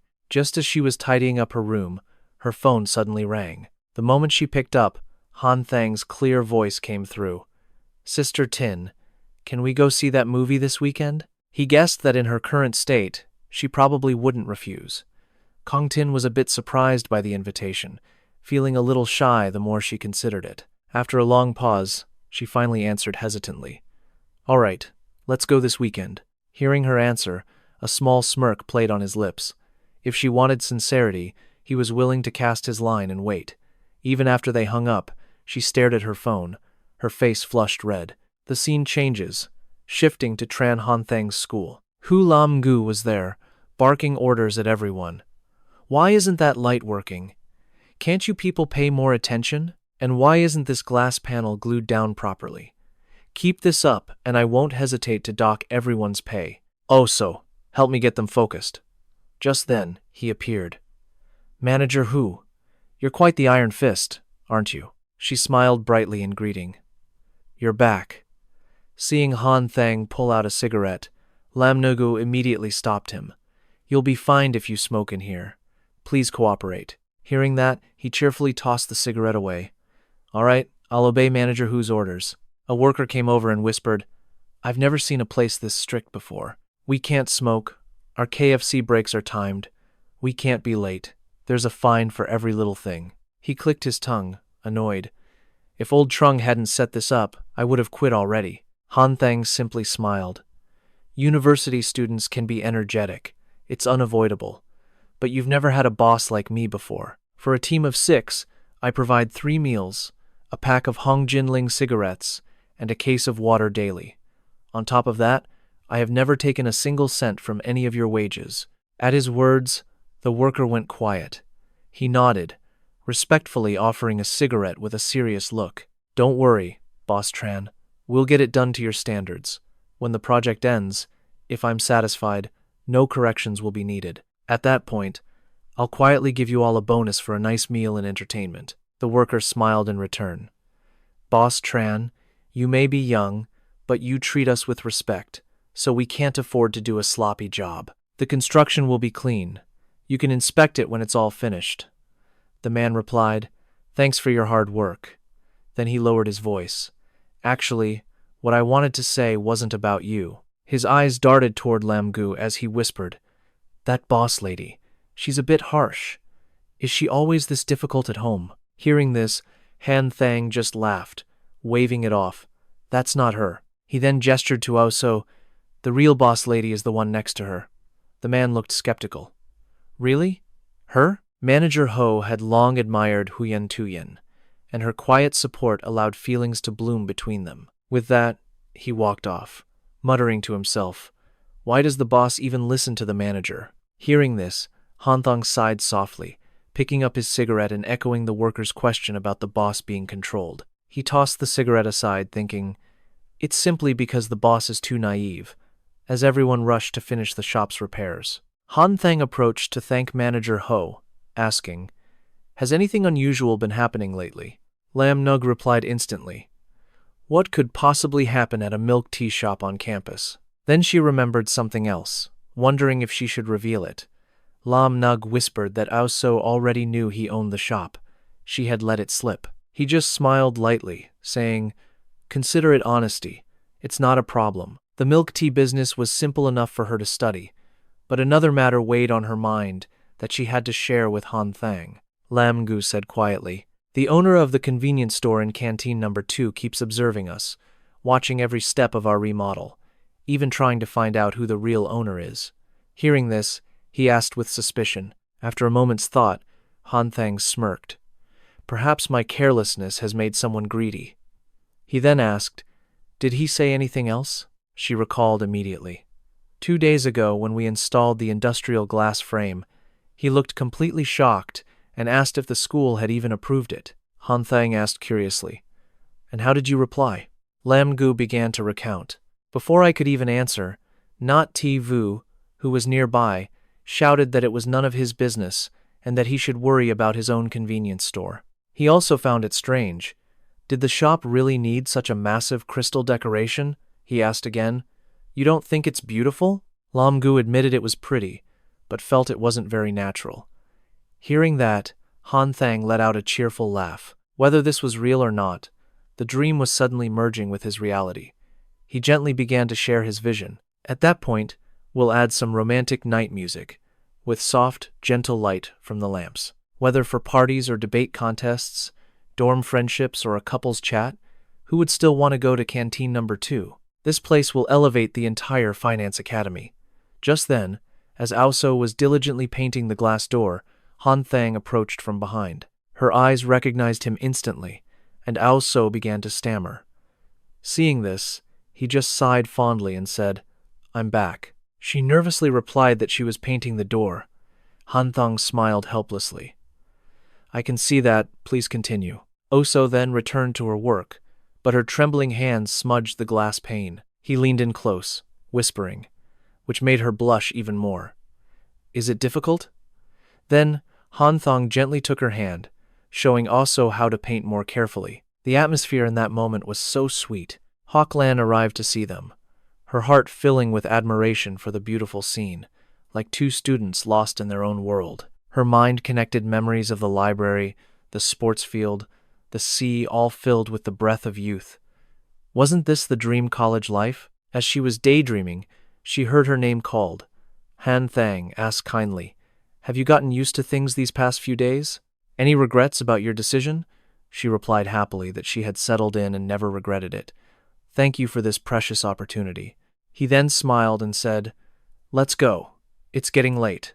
I want to take you for a meal in the university district. Hok Lan chirped a happy thank you as they all hurried towards the crowded canteen. As soon as they stepped through the doorway, they saw countless people passing by, cheerfully greeting Han Thang. Hok Lan was surprised and curious. Is Boss Tran really that famous on campus? Lam Gu slowly explained, He has many titles and awards, so he has some fame here. But in the real world, those things don't matter much. He immediately retorted, Little Ho, you're completely wrong about that. Out in society, as long as I have plenty of money and connections, people will always want to know me. Hearing this, her expression filled with disdain. So confident, aren't you? The group of 4 quickly sat and ordered a hot pot. While they were eating, Han Thang noticed something odd. Have you gained a little weight? The question startled Aso so much that she dropped her chopsticks, and the air around the table suddenly became awkward. He asked again, You really gained weight? She stammered. Only half a kilogram. Ow, So quickly explained. I was 47.5 kilos. Now I'm 48. Han Thang was skeptical. How could she possibly gain weight? We've been so busy. If you didn't lose weight, that's one thing. But you've gained over half a kilo. Don't you care about me anymore? Lam Gu immediately jumped to Aoso's defense. Isn't her figure still fine? It's only between 47 and 48 kilos. Besides, she's 1.7 meters tall. He wanted to find an excuse, but his face clearly showed his embarrassment. All of a sudden, he put his hands on Osor's waist, remarking, Look how round this waist has gotten. You're no different from the chubby Lam Gur. She could only sigh. I'm definitely skipping dinner tonight. But Han Thang, still not satisfied, squeezed her waist tighter and shook his head. Nope, it's still chubby. In that instant, though, he felt something was off. His face flushed as he glanced down, realizing her waist was actually quite slender. Ticklish! Oh, sir squirmed, but he immediately snapped, Don't move. As their attention was fixed on her waist, a soft knock echoed from the table. Lam Ingu offered a subtle reminder about maintaining one's image. He was, after all, the student council's vice president and a model student. Hearing this, he just forced a smile and told everyone to start eating. Han Thang suddenly asked her, Are you really not eating today? Sor gave a vague reply, so he simply placed a shrimp in her mouth, telling her to indulge him. Hoklan immediately gushed, expressing her admiration for their kind of love, a handsome, talented boy and a graceful girl, a romance born on campus. Lam Ingu also chimed in, praising their pure love story, from school uniforms to a wedding dress, as something truly enviable. But it all depends on the situation, she added, turning with a questioning look, wondering what kind of situation. Just then, she saw La Tuan approaching and quickly said, Look over there. Han Thang also spotted her presence. La Tuan spoke with an icy tone. Didn't you two already break up? He shot back immediately. This is none of your business. Lamgur sighed helplessly and whispered, Still find it enviable now? Hoklan smiled brightly. Of course, even more so now. A popular guy in a relationship, but still entangled with a beautiful girl. Ah, this is the university life I've always dreamed of. Hearing her analysis, Lamgu cursed internally. She's insane. What's so attractive about a scumbag like him? A deep quiet soon fell over the night. Han Thang returned to his dorm, excitedly preparing for a card game with his friends.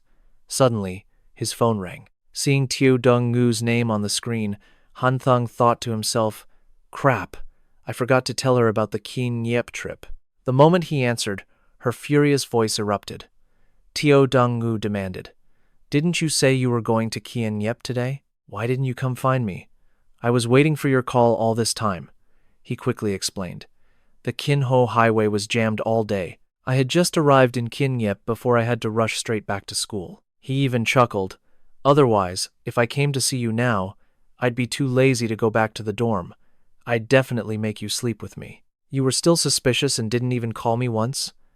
Han Thang used the excuse that his phone died on the way, and the first thing he did was charge it. He let out a silent sigh of relief. He was lucky she didn't video call, or his lie would have been exposed. He said boldly, If you don't believe me, ask my roommate. Han Thang then kicked his friend's chair. Thay Seo, confirm that I just got back to the dorm, will you? His friend reluctantly answered, That's right. You were carrying your luggage upstairs just 5 minutes ago. Teo Dong-ngu listened quietly to their exchange. Then suddenly she made a suggestion. I have rehearsal tomorrow, and the day after is Saturday. Come see me, and we can go watch a movie together. The mention of Saturday made him hesitate. Han Thang suddenly remembered he'd already promised Kong Tin he'd see the movie The Way of the Scum with her. He almost agreed out of habit, but caught himself and forced a smile. As he was about to refuse, Dong-ngu added, Let's go see The Way of the Scum together. Her words left Han Thang completely stunned. He hesitated, asking if they could reschedule. She sounded incredulous as she pressed him. What could possibly be more important than me? Hearing that, Han Thang was lost in thought. Had he still not truly acknowledged their relationship? Before he could answer, Dong-ngu recounted how she had waited all day for his call, hadn't even eaten dinner yet, and still had to be at the auditorium by 7:30 for practice, surviving only on bread and milk. Han Thang finally relented. All right, fine. On Saturday, after I finish my errands, I'll come find you. How about that? He quickly calculated in his head, one matter in the afternoon, the other at night. Watching 2 movies in one day is no problem, he thought. I'll just consider it supporting the box office. She then asked softly, So, when will you be done? I want to go shopping with you, too. Han Thang laughed. We can shop any time, he continued excitedly.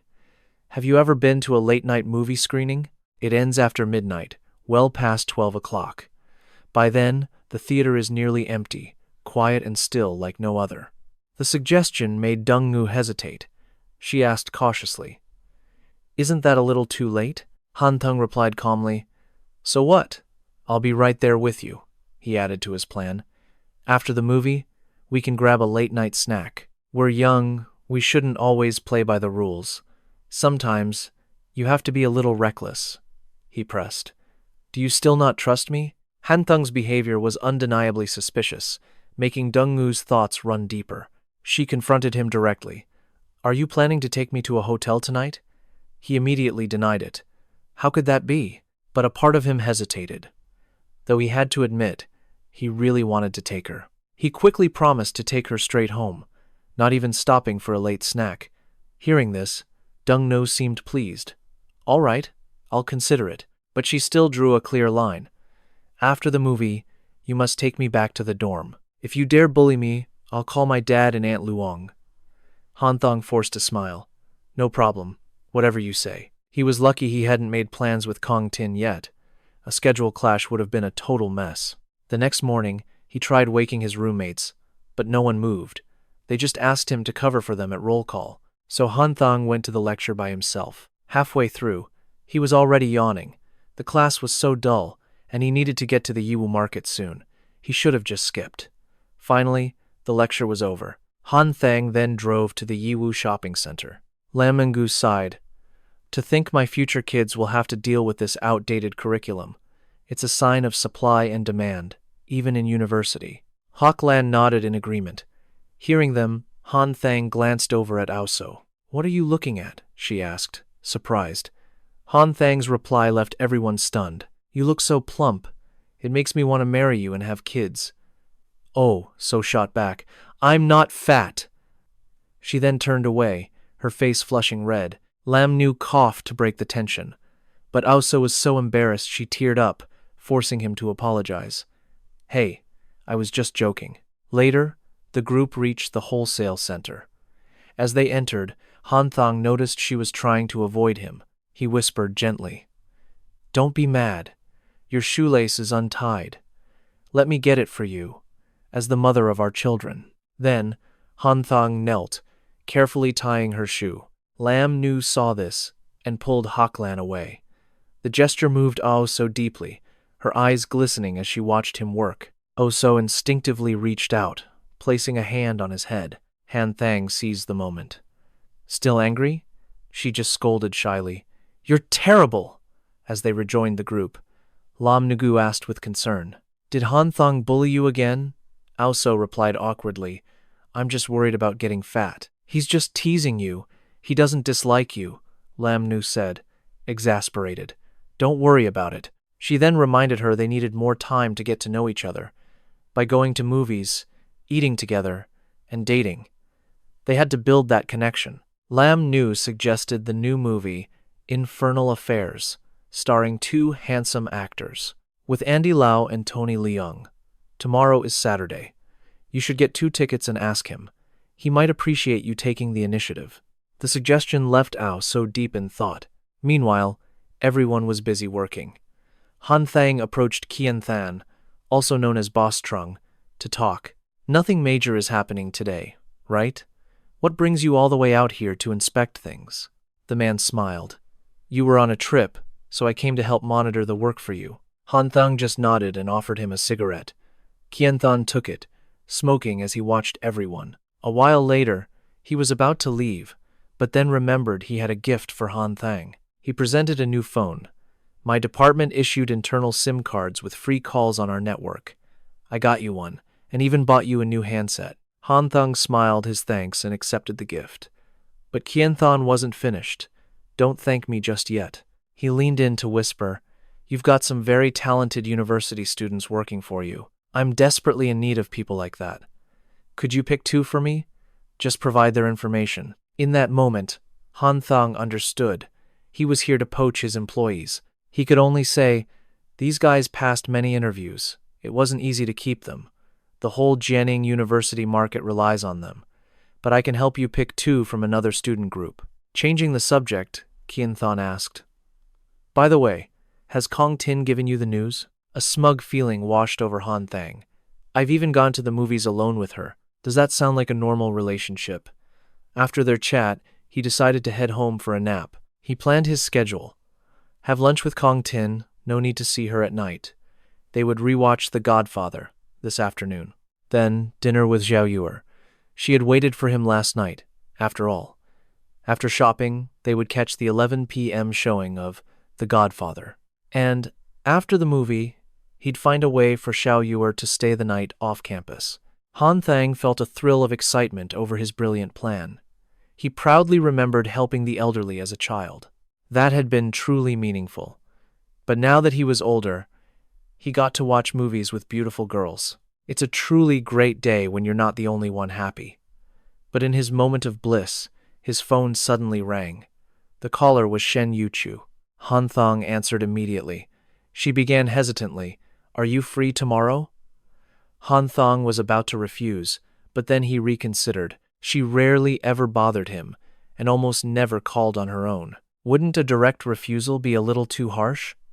So he replied that he wasn't too busy, and asked what she needed. On the other end, Yuchu was being prodded by Lin Yu, who insisted going to a movie was no big deal. Hearing this, Han Thang froze. His hand trembled, but he feigned calmness and asked what movie it was. Just as he feared, the movie Yuchu wanted to see was The Way of the Scumbag. She'd even bought the tickets already, leaving Han Thang stunned. What was happening? It was either don't go or go through with it together. He asked what time she had bought the tickets for. Yuchu softly replied that the tickets were for 3:30. Han Thang fell silent, thinking. He pictured her awkwardly buying the tickets by herself and let out a soft sigh. Finally, he decided they would meet at 3 o'clock, no matter what. Hearing him agree, Yuchu's face lit up like a flower in bloom. Lin Yu was even more excited, saying she knew he'd agree. I may have never dated, but I've read countless novels. My experience is vast. Hearing that, he was driven mad with anger. Han Thang's red car had been parked on the roadside for a while, a half-burnt cigarette in his hand. He mentally rearranged his schedule. At 10:30 in the morning, see the movie with Kongjing, have lunch, then find an excuse to leave quickly and return to Jiangling for the showing with Yuchu. He could have popcorn for dinner, then at 6:30 meet Zhao Yuer for a meal, a walk, and an evening movie. A slight delay could throw the whole plan into chaos. Just as he finished planning, his phone rang again. Before the other person could speak, Han Thang cut them off. Anything but going to see The Way of the Scumbag tomorrow. I'll agree to anything else. The girl on the line was indeed surprised he guessed her invitation. A hint of sadness touched her voice. If you're busy, I'll just go alone. After hanging up, Han Thang finally breathed a sigh of relief. But then, he noticed something strange outside his car, thinking, is this what people call instant karma? Soon enough, Han Thang and Kongjing arrived at the movie theater. She asked softly, "Why didn't you pick the theater near my apartment?" Han Thang struggled to explain that the 10:30 show was sold out there, so he'd switched to the Kim International Cinema next door. He casually asked, "Jing, can you handle spicy food?" She didn't press the issue and simply answered, "I didn't used to, but after I started working, I often felt bored. That's when I found that spicy flavors could chase that feeling away. Besides, I'm not a little girl anymore. I've outgrown my taste for snacks." Han Thang had just bought popcorn and drinks. Hearing her words, he cheerfully teased, "As long as you're not married, you're still a young lady." After entering the theater, Kongjing spoke first. "You've seen the first movie in this series, haven't you?" Han Thang had briefly skimmed it once. He curiously asked if she had seen it. Kongjing smiled. "Back in Hong Kong, I saw both the Cantonese and Mandarin versions, and they were a bit different." After chatting for a bit, they both focused on the movie. Nearly 2 hours later, the film concluded. People began to file out of the theater. Later, at a small restaurant, Han Thang and Kongjing enjoyed a meal together. Suddenly, Han Thang glanced at his phone as if he'd gotten a message, but he ignored it and continued eating. Kongjing had almost finished her meal. Just then, Han Thang's phone began to ring again. The ring was urgent. He answered to see what the emergency was. Kongjing remained silent, her eyes following his every word. After ending the call, Han Thang looked embarrassed. He explained that a small problem had come up at the university. She smiled gently. We're almost done eating anyway. You should head back to school. But he still felt guilty. He said softly, I was hoping we could walk around a bit more. Kong Jing didn't seem to mind at all. She replied, It's fine. I should be thanking you. If it weren't for your invitation, I wouldn't have been to a cinema in ages. After saying goodbye, Han Thang prepared for another rendezvous. From the Kim International Cinema to the Yiwu Shopping Center, the drive was about 50 minutes. He called to ask where Yuchu was. Yuchu sounded a little flustered when she answered. I was afraid of being late, so I arrived at 2:10. Han Thang frowned and chided her. The movie isn't until 3:30. Why arrive at 2:10? As he spoke, she went quiet. Han Thang could only sigh and ask gently, It's cold today. Are you wearing a warm coat? Yuchu quickly confirmed that she was. He softened his voice. Just wait obediently inside the theater where it's warm. After the brief chat, Han Thang rushed to the Yiwu Theater. He had just managed to buy a snack when Xiao Rongyu called. She answered, saying she was at the practice hall. Why didn't you come find me? Han Thang quickly explained, I'll come over as soon as I'm done here. Is there anything special you want to eat tonight? I plan on treating you to something grander than usual. Hearing this, Xiao Rongyu sweetly replied, I'm craving sushi and fresh salmon. He instantly knew what to prepare. He warned her about the cold before hanging up. After buying snacks, he arrived just in time for the 2:45 show. Suddenly, Han Sheng got a text from Zheng Guantai. The man's message simply read, I see you. His eyes immediately scanned the crowd, searching for her. Han Sheng felt a surge of anxiety, recalling he'd told her to keep warm. How could one ignore a text from President Zheng? She instantly shot back an angry reply. I bet you say that to all the girls. Her words hit their mark, leaving him speechless. Meanwhile, in the crowded theater, Shen Yusu was already waiting for Han Sheng, 2 drinks in hand. Seeing her outfit today, he couldn't help but compliment her. So you finally decided to wear something new? I was half expecting your old high school uniform again. Yusu just held out a bottle to him. Want a drink? But then, Han Sheng's gaze locked onto the other bottle in her hand. Before Yusu could even react, he snatched it away and casually started drinking. Shen Yusu blushed, completely lost for words. After a sip, he teased, See? I don't mind your germs. Then he handed Yusu a full bag of food. Make sure you finish this during the movie. It seemed like way too much for her, but to Han Sheng, it was normal. Unexpectedly, he gently stroked Yusu's hair.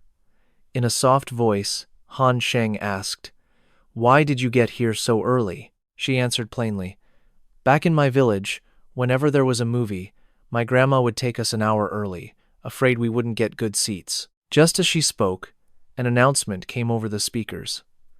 The 3 o'clock showing for The Way of a Father was now boarding. Hearing that, Han Sheng gently wrapped an arm around her waist. Next time, don't come so early.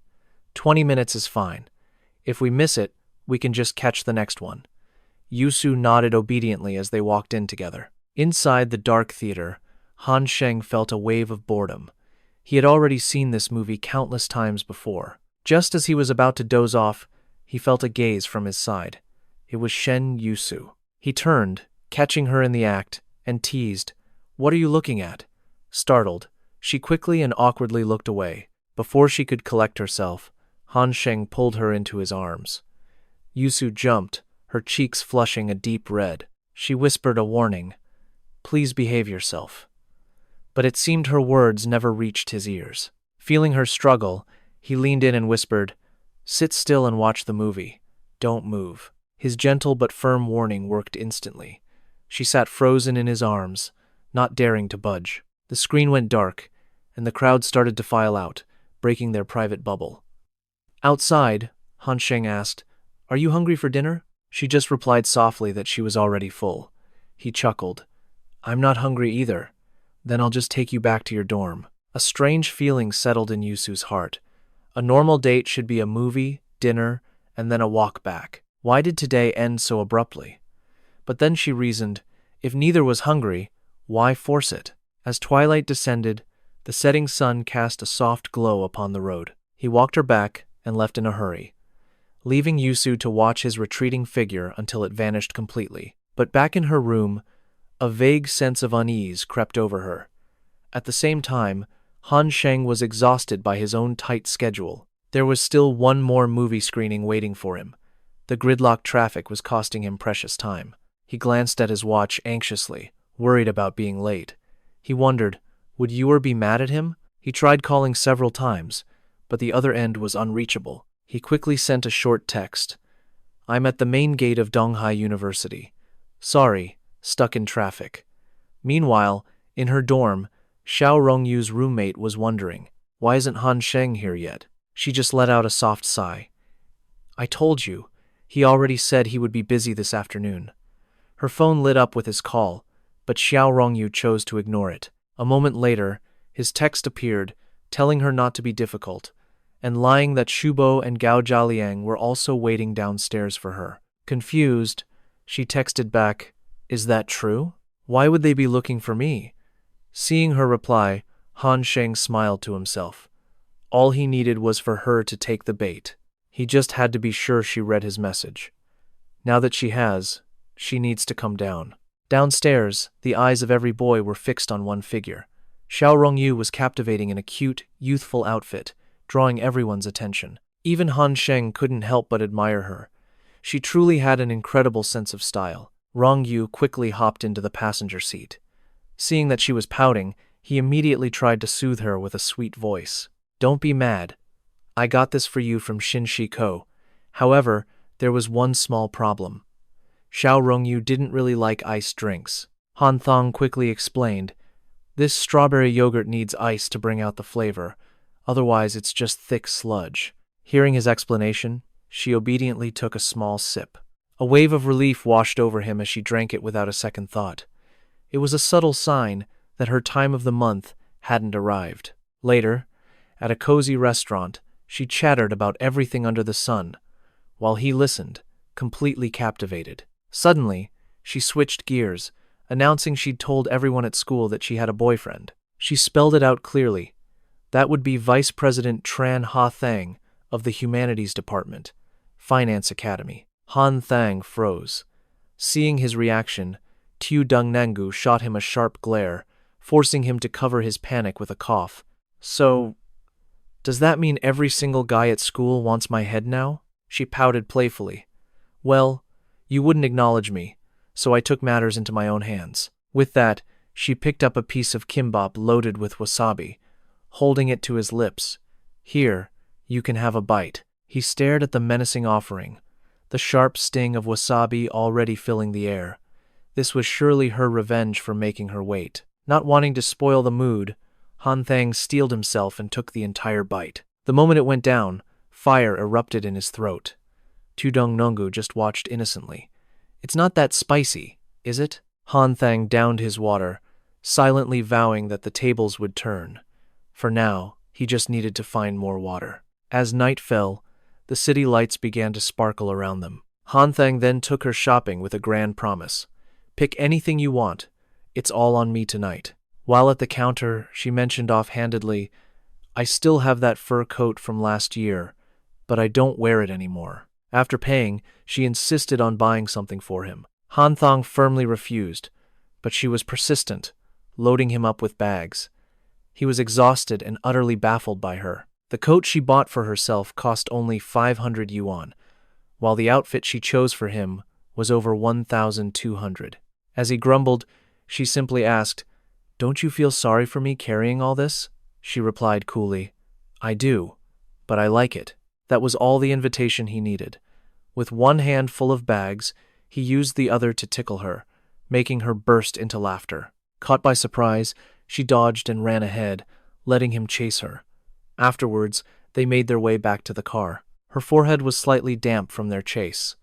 Amused, he gently brushed a stray strand of her hair. He remembered she used to have short hair, but it had now grown out quite a bit.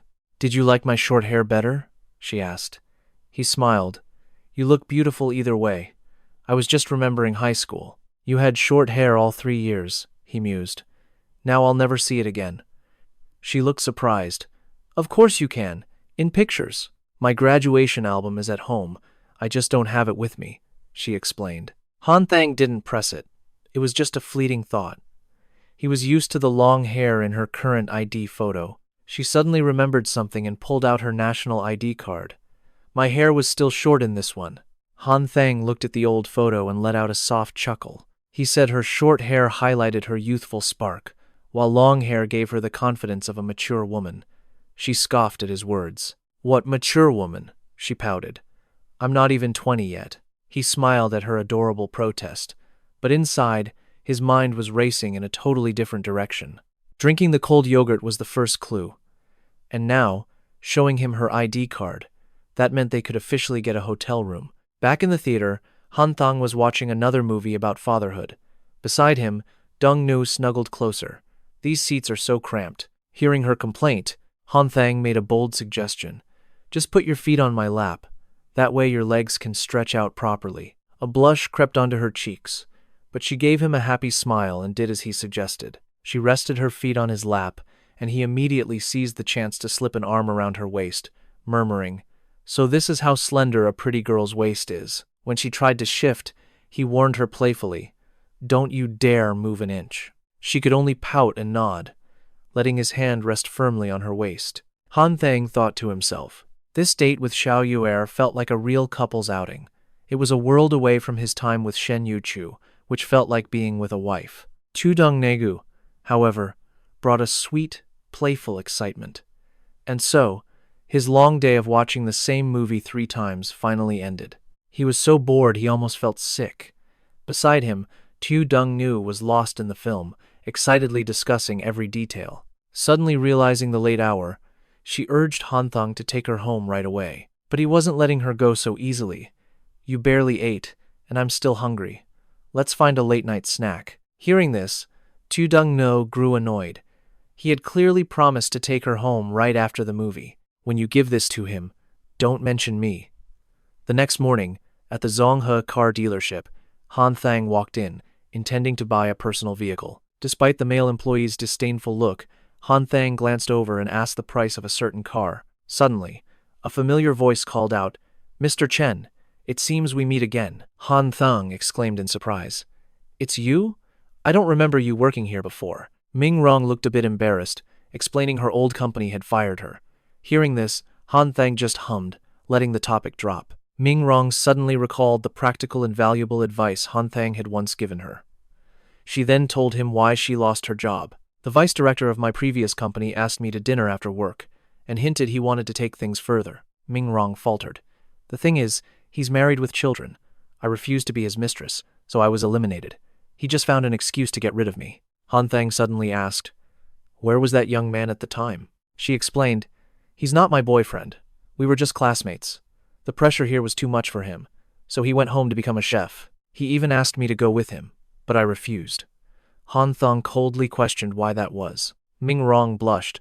"I didn't want to go back. Jianye is a beautiful city. I like it here and want to stay." Han Thang figured that since her youth, Min Dong must have carried a great ambition, a dream she was willing to sacrifice everything for. Just then, her male colleague called her away, asking her to handle another customer. Min Dong leaned in, whispering to Han Thang, "He knows Mr. Tran is a serious buyer. He's trying to push me aside to steal the commission." Han Thang asked calmly, "Does this happen often here?" She admitted it happened so frequently she could barely make rent. If it kept up, she'd have to return to her old company. He showed a hint of concern, recognizing her drive to build a career here. Min Dong gave a radiant smile and a quick goodbye. "You will definitely succeed." And with that, Han Thang decided to buy his chosen car. Min Dong's male colleague approached with a fawning grin. "Sir, you're incredibly generous. Your presence is unmatched by ordinary people." Han Thang remained coolly indifferent, his eyes fixed on the contract. The salesman said there was no need to fill anything else, but Han Thang insisted on writing it himself. The man flattered him again. "You are too kind, brother." Han Thang silently wrote the name Trung Min Dong on the line. The salesman's face fell, stunned. "Are you joking with me?" Han Thang offered a taunting smile. "I have no time to joke around.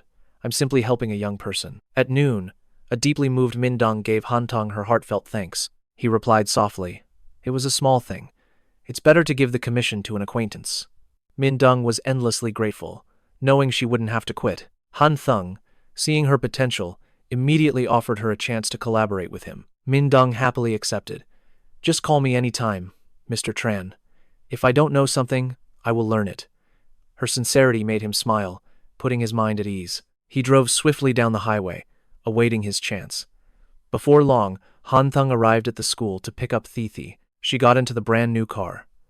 After taking a folder of documents, he explained he'd passed a bakery with a long line. Unsure of her tastes, he'd bought something at random. Thi's eyes widened as she nibbled the pastry, her gaze fixed on the car. He openly admitted he had just purchased it. He then asked her to wait a moment while he discussed business. Through her gaze, Thi studied Han Thang intently. He was handsome and wealthy, arrogant, yet extremely serious when it came to his work. She silently admitted that this high-end lifestyle seemed to suit him perfectly. In that same moment, Han Thang realized something was unusual. His eyes immediately narrowed, his brow furrowing in concentration. The document was drafted with astonishing detail and accuracy. It even covered minor regulations for student part-timers, with all terms viewed from his own perspective. It was carefully considered, precisely measured, and flawlessly structured. Han Thang struggled to organize his thoughts and analyze the situation. A faint, indescribably familiar fragrance lingered on the A4 paper. Han Thang glanced at the innocent-looking Thi behind him. He asked, "The flavor is pretty good, right?" Thi nodded. "Yes, it really is. Girls often like to have snacks, so I'll bring some back for my roommates to enjoy." Han Thang brought up the draft proposal, praising its exceptional quality and promising to study it seriously when he returned. "For now, I want to invite you to be a consultant for Rocket 101. Would you agree?" T was startled and a little flustered by his sudden offer. She stammered, "I'll tell you a secret, but you must promise to keep it." Han Thang nodded, patiently awaiting the truth. She confessed honestly, "I wasn't the one who prepared this document. It was all carefully done by Tionguni." This story began several days prior. It was late, the library was closing, but Donggu was still working tirelessly, ignoring the librarian's reminders. Outside, the world was dark, and so quiet you could hear a pin drop. In her dorm room, everyone was fast asleep. That night, Donggu had no choice but to continue working in the study. She tiptoed to her desk, turning on a small lamp to avoid waking her roommates. All alone, she focused on her research in the silent night. Under the weak light of the desk lamp, Donggu worked relentlessly until almost 1 a.m. Just then, Thi awoke, pulled back her curtain, and asked, "Why are you still working at this hour?" Donggu quickly whispered an apology. "This document is extremely important for Tran Han Thang. I need to ensure there are absolutely no mistakes. I'll take care of our group's breakfast tomorrow." Suddenly, a fierce shout echoed from the office next door. "How dare you submit an assignment this terrible? Do you even want to graduate?" Donggu saw a male student walk out, his eyes red and his face streaked with tears. Clutching her own documents, she quietly walked inside. "Professor, I have a document to present." But before she could finish, he cut her off. "Can't you see that I'm busy?" Flustered and unsure what to do, she could only stand there and wait patiently for the professor to finish his work. Donggu waited with persistence from early morning until the sun began to set. The professor, finally noticing her, asked in surprise why she still hadn't left. She calmly replied, "You seemed quite busy. I thought it best to wait until you had a moment." The professor sighed. This girl has been standing all day. Has she even eaten? Her genuine patience finally moved his heart. "Wen Jin, remember what I said. Bring us back to the present," she added. "See? He poured so much time into this project. He even skipped practice for the freshman welcome night. He even dared to consult that difficult professor for key details. How else did you think these notes became so perfect? He poured his entire soul into this. This project meant more to him than his own problems. I don't really know why you two broke things off, but it's obvious Xiao Yuer still holds a place for you. She's just too stubborn. Despite everything she did for you, she won't listen to me. We have another class in a bit. Want to go find her? I can create an opening for you." At that, Han Sheng immediately agreed with a grateful nod. Hours later, the final class of the day ended. Dong Yu sat in the classroom, a dark cloud over her. Suddenly, someone took the seat beside her. Just as promised, Shi had arranged the meeting. A blush crept onto her cheeks as she realized how close he was. Trying to seem calm, Dong Yu turned away. "What are you doing here?" she asked coldly. Meanwhile, Han Sheng felt the piercing glares of every guy in the room. "It's that glutton from the Donghai University cafeteria again." He pulled out the notes. Did you make these yourself? Dong Yu figured Shi had told him, but Han Sheng instantly denied it. He claimed he could still smell her familiar, faint scent on the pages. Hearing those sweet words, her heart fluttered. She blushed, scolding him for being improper. Han Sheng quietly confessed. Ah, I'm single now. Dong Yu's eyes widened in surprise. You broke up with her? Han Sheng quickly clarified. Not exactly. It was just a misunderstanding. It just wasn't right for us to be together. Hearing the same old excuses, her heart filled with doubt. She stood up, abruptly, to leave. So you only come to me after another girl leaves you? In that case, I don't need you either. Her words struck Han Sheng dumb. He was devastated, completely failing to grasp the situation. What in the world was happening? A guy behind them saw everything and tried to comfort him. Don't take it so hard, man. Getting rejected by Dong Yu is pretty normal. Next time, I'd advise against confessing so rashly. Han Sheng was choked with rage. None of you were around when I kissed Xiao Yuer. If I can't even sit with her now, what's the point of being here? After a moment's thought, Han Sheng stormed off. Shi could only sigh, watching him go. He'd wasted the chance she gave him. She quickly approached Dong Yu's side. He's gone now, she said softly. But Dong Yu remained utterly silent. That cold silence only made Shi more worried. She suddenly saw the look on her friend's face, a mix of anger and sorrow. Shi couldn't resist pulling her into a hug. For 2 weeks, Yuer had poured her heart out for Chen Han Sheng's sake. Who knew their reunion would end up like this? Tu Ba laughed, his voice warm and familiar. It's rare for you to visit, so I had to treat you. This place is famous for its spicy snails. You should stay the night. We can drink a few glasses, just like back in the day. You can crash at my dorm. Han Sheng happily agreed, quickly ordering from the owner. Tu Ba knew this place like the back of his hand. Soon, beer and food covered the table. He took a long swig, his face lighting up. Tu Ba glanced at Han Sheng while taking a drag from his cigarette. Beer really is the best, he declared. He exhaled a cloud of smoke. Are you still caught up in that pointless stuff? Tu Ba snapped. Calling it pointless stuff is harsh. I'm just talking about my love life. What's so weird about that? Han Sheng answered coolly. Even if it hit a nerve, you didn't have to go for someone like Huang Hui. Tu Ba's face was a challenge. Fine, you set me up with someone. Just not someone as tall as Gao Yuan. He hesitated. Yuan might be a tough one. Han Sheng teased. If not her, what about someone like Lin Xinru? His eyes widened, thinking it was a joke. Tu Ba poured another beer, his tone serious. Xiao Chen, Huang Hui's birthday is coming up. Han Sheng just gave a curt, indifferent reply. Completely unconcerned, he changed the subject. So what gift should I get? You're the expert in this field, after all. He quickly advised Tu Ba, normal couples give flowers or chocolate. Then Han Sheng asked bluntly, so, what exactly are you two? Lovers? You've probably never even held hands, right? He shot back. We touched a few times by accident when I drove her in the rain once. Hearing the story, he let out a huge laugh, praising them generously. He raised his beer, a mocking tone in his voice, insisting that single touch deserved a toast. In the distance, a crowd started getting loud. Their gazes were pulled toward the commotion. A flustered couple, blushing as friends, pressured them into a kiss, while one friend urged the guy, She's ready, just kiss her already. Han Thang and Tu Ba exchanged a grim look, their eyes locked on the couple. The boy slowly leaned closer to the girl, preparing for the kiss. And then they kissed, causing the friends watching to curse out in frustration. Han Thang secretly glanced at Tu Ba's expression with curious eyes. I failed with Hoang too, but what about you? Tu Tio Nu is still with, also, isn't she? If she spoke up, without hiding anything, she could make the entire Jianglang district tremble. Han Thang drained his beer, his gaze heavy. Ao So and I are having some issues. Tu Ba immediately guessed. You broke up, didn't you? He didn't hide it. You know her personality. Sometimes, a small, friendly gesture, if it's slightly off, makes her upset inside, but she never says a word. I'm afraid this will turn into a bigger problem. For now, I'll give her space and focus on school.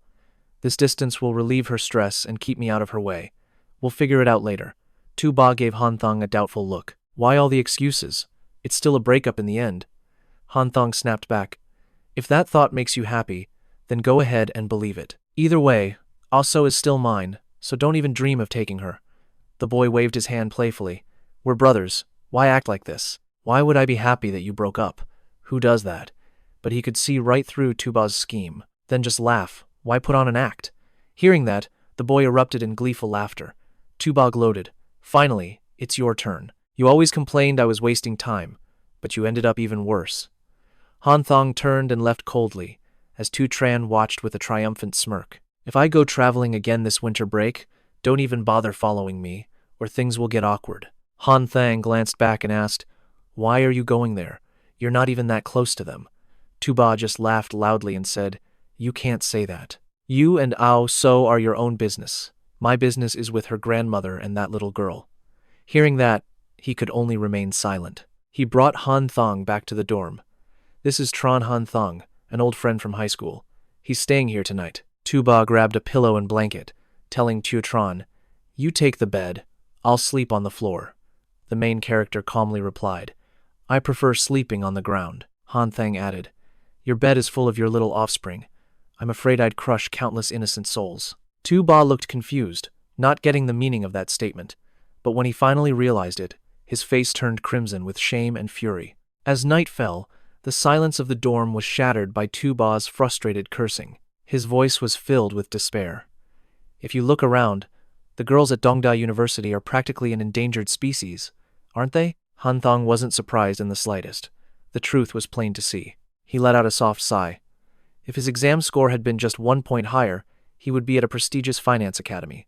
1 point lower, and he'd be at the Jianye Normal University. He never imagined he'd end up at this school. He frowned, expressing his annoyance. Are you saying my grades are bad? A delighted grin spread across Tuba's face. Han Thang couldn't hold back his anger and slammed on the gas, terrifying him. At that same moment, at the Jinling Science Institute, a long, orderly line of people had formed to receive their books. Han Thang thought to himself that Liu Bangfi and Thuan Bin were handling their work flawlessly, so he walked over to them. Bangfi, Sister Thu, I need to discuss something with you. They both looked up, surprised to see Han Thang. He pointed to a spot on the wall. Within 2 days, we need to install a wall-mounted AC unit right here, so the cool air blows directly on you two. Bangfi quickly refused. There's no need. The fan is enough. We can just take a shower at night when we get home. Understanding his concerns, Han Thang reassured him, but insisted the installation could not be delayed. I've already scheduled someone for the installation, he added thoughtfully. Everyone has been working so hard lately. I trust that everyone can work with dedication and responsibility. With Bangfi and Sister Thu here, Rocket 101 is bound to get better and better. A sparrow may be small, but it has all its vital organs. For Rocket 101 to operate like a real company, we need the proper paperwork. I have 2 contracts here for everyone to read carefully. If you agree, then sign here.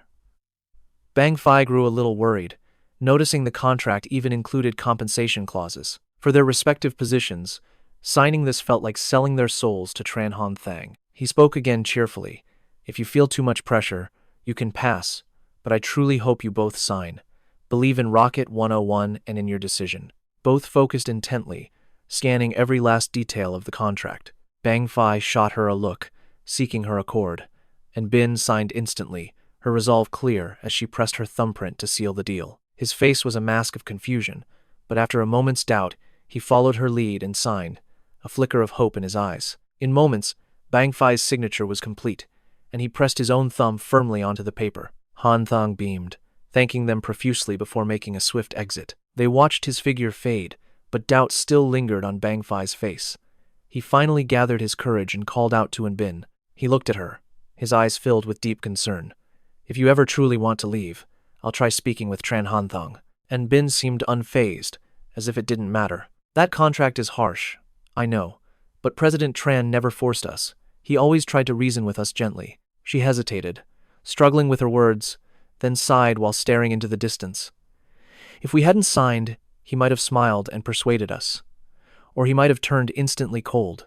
Bangfi said nothing, his silence speaking volumes. Meanwhile, Han Thang walked on, completely lost in thought. Tu Vu and Kong Qian Nam had also signed. Though the 3 who were fired had differences, their paths had diverged. It was time to part ways. The cafeteria must be closed by now. He turned into a small shop, its shelves lined with tempting snacks, and hesitated, unsure of what to pick. Just then, a lively chatter caught his ear. He turned instinctively. It was Oh So, her eyes sparkling as she whispered, I'm hungry. Lam Gu sighed. You're helping me, but don't waste away. That Tran Han Thang will have my head. As if on cue, Han Thang appeared right before them, making her gasp in shock mid-sentence. His curiosity piqued. He asked directly, "Still haven't had dinner? So why just bread?" Lam Nu explained. "The sports festival is coming up. As student council vice president, I'm swamped, so Aoso's been helping out. We were so focused we even skipped lunch, so we're just grabbing some bread." A thoughtful look crossed Han Thang's eyes. He hadn't realized So could be so dedicated. His gaze drifted to her hands. "You really haven't eaten, have you?" he asked softly. She remained silent, just offering a small nod. Han Thang watched her for a moment, then smiled. Her slender frame didn't look too bad. That year, she only ate watery soup. With the rare egg, she still kept a slim figure, a true gift from the heavens. After a pause, he chuckled. "I haven't eaten either." Hearing this, she immediately opened the bread, surprising them both. Her hand trembled as she offered it to Han Thang, whispering, You eat first." He took it without hesitation, then asked casually, "Did you pay for this already?" Once she confirmed, he crushed the bread flat in his palm, then calmly handed it back. Lam Nugu fumed at his bizarre joke. A flash of pity crossed her eyes as So took the misshapen bread, but a moment later, she brought it to her lips. To her, the crushed bread tasted exceptionally sweet. She looked up at Han Thang, checking if he was sure. Lam Nu snapped, "This is So. She tries so hard not to be a burden, and you have the heart to bully her." He just laughed brightly. "I'm not bullying her. It's just how I joke around." With that, he stuffed the bread in his mouth, ending his quick meal as he turned to the next shelf. "All right, now let me make it up to you both." So grew flustered, stammering that he didn't need to buy anything else. A moment later, he returned, placing a mountain of food in front of her. Han Thang gently pinched her cheek. "Don't you dare get any thinner." So's face flushed red. He let out a soft sigh, his gaze full of warmth. Lam Nugu shot back. "Why is she getting thinner? Don't you know? You play the nice guy, but So spoils you, and you're taking advantage. If I were her, I'd have sent you flying already." Han Thang understood her fierce loyalty to So, but as Lam Nu's tirade continued, a specific detail made him freeze. "She shouldn't be short on cash. The money you gave her is enough to live on for 2 years. A panicked So tried to pull her friend away, but Lam Gu stood firm. "So you paid her? Do you have any idea how she spends that? Do you know where that money goes?" Han Thang listened in silence. Lam Nu pushed So to tell the truth, and he quickly turned to her. A sad look clouded So's eyes. "I send some to my grandmother and sister, and keep what's left." Han Thang pressed. "How much is left?" She answered without hesitation. "The balance is 7,237.5 yuan. A knot of worry formed in his stomach. "So she's barely spent a thing?" Lam Nugu's voice softened. "Go on. Bring out the money you've been saving." Seeing her anxious hesitation, Han Thang told So to listen. Then she left, leaving the two of them to face each other. Han Thang's gaze met hers, as if he understood her heart. He quietly whispered his thanks. Lam Nungu looked irritated. "Why are you thanking me?" She didn't give Han Thang a chance to answer. "Don't thank me. Just think about how to treat So better." He carefully flipped through the savings book. Han Thang then asked, "Besides sending money to her grandmother, she never touched this, did she?" So nodded slightly. Lam Nu, standing nearby, seemed to have known this all along. Her expression was grim. "This savings book was because of the hospital misunderstanding. She planned to give it to you before leaving school. Just look at the name inside. She used your ID card to open the account. Every payday, she sent some to her grandmother and deposited the rest into this book. That's why it bothers me so much when you bully So. Ever since she met you, she has only thought of you. With So's face and figure, do you really think no one else would notice her? Or do you believe she can't survive without you?" Han Thang's eyes were glued to the passbook, completely still. He spoke, his voice steady. "This book is in my name, so I'll keep it. Any objections?" So quickly agreed. Han Thang's gaze shifted to her, showing a flicker of concern. "You forgot to bring dinner back from the dorm earlier. Just take this for now." Hearing that, So left quietly, without another word. As her figure faded, he sank into deep thought, the weight of the passbook on his mind. Such a large sum of money couldn't be used carelessly, which made Lam Ngu hesitate to touch it. A bold idea suddenly sparked in Han Thang's mind. He'd use the 7,000 yuan as startup capital and add more to it. He planned to use the money to open a milk tea shop on campus, giving everyone a chance to work together and letting Lam Gu experience being a boss. Lam Nu was stunned, barely believing what she had just heard. Han Thang smiled and explained in more detail. You will be the director. The real owner is Aoso, but you two will work together, so the line between owner and director can be blurry. Think of it like stocks. Lam Nangu was still hesitant. What if it gets too big? He replied calmly. If we expand, I'll be the boss. Aoso will be the lady boss, and you will still be the director. She had absolutely no objection to Han Thang's decision. He then carefully warned Lam Nogu, don't you dare tell Aoso. His gaze became incredibly serious. If she knows I invested, I'm afraid she'll focus everything on that little shop instead of her studies. Lam Nu silently considered the future. Han Thang quickly reassured her. How could that happen? You still have me, don't you? We will face every challenge together, side by side.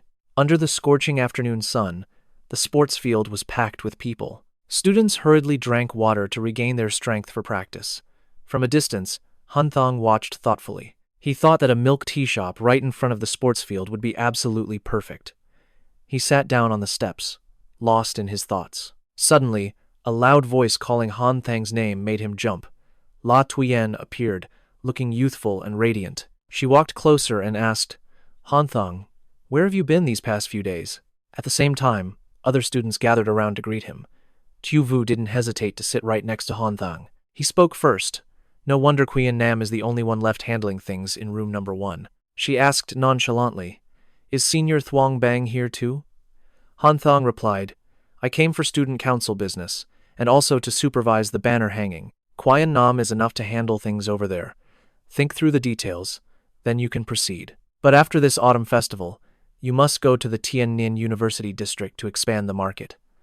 Tu Vu hesitated slightly. Tien Ninh is too far. The round trip takes 3 hours. He patiently persuaded her, I'll provide a travel allowance, so renting a room to rest nearby will be fine. She immediately asked, Are you telling me to change careers? I can only help out temporarily, just like at the Kim Lang Academy before. The specific methods are still up to you guys. She asked curiously, What's the first school in that district? Han Thang paused. Probably Kinjip University of Science and Technology. Suddenly, La Tuyen stepped forward, her voice a bit sharp. Brother Tran and Minister Niep, where are you moving this table? Tu Vu teased playfully. That girl saw us talking so intimately. She's obviously jealous. She even tried to cut in and interrupt.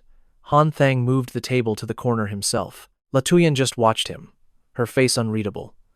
Han Thang continued talking to Tu Vu as he worked. Everyone has to try harder in the initial stage. Once the market stabilizes, the startup will have more leverage to negotiate. The chances of attracting talented people to the company will be even greater. She wondered if he had found a suitable person yet. He made no effort to hide it. I'm not sure yet, this is just an initial plan. Han Thang quietly said his goodbyes. Let's move this desk first, then continue working. I have my own matters to handle. His eyes held a deep, unreadable look, as if concealing a secret plan. Before them was a fairly spacious room, showing no signs of disrepair. Han Thang pondered for a moment. If a shop opened here, many would surely pay a high price to secure this location. Acquiring it would require not just connections, but also finesse and skill. Suddenly, he sensed a presence right behind him. Han Thang immediately spun around to see who it was. La Tuyen's expression turned ugly. Her eyes were glued to him. Han Thang was so tense that he broke into a sweat. He knew he needed to leave this place as soon as possible. He gently reached for the door to open it, but she instantly blocked his way. The situation made Han Thang even more anxious. The two stared at each other in silence, the atmosphere growing thicker with tension.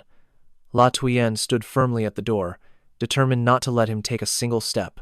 The silent standoff dragged on. Unable to contain his anger, Han Thang spoke decisively. If you have something to say, just say it clearly, she asked bluntly. Does Xiao Yu have a crush on you? He thought in annoyance. Has she lost her mind? This is bizarre. What does Xiao Yu have to do with me? Han Thang was eager to leave, but La Tuyen made a proposal. From now on, could you please not be so intimate with other girls? He refused immediately. Han Thang even scoffed.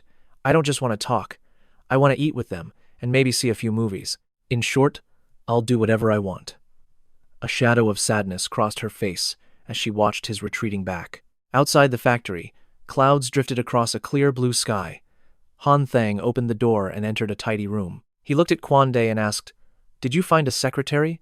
The room is so clean. She shook her head. No secretary yet. I don't want to find one. Kwanda smiled.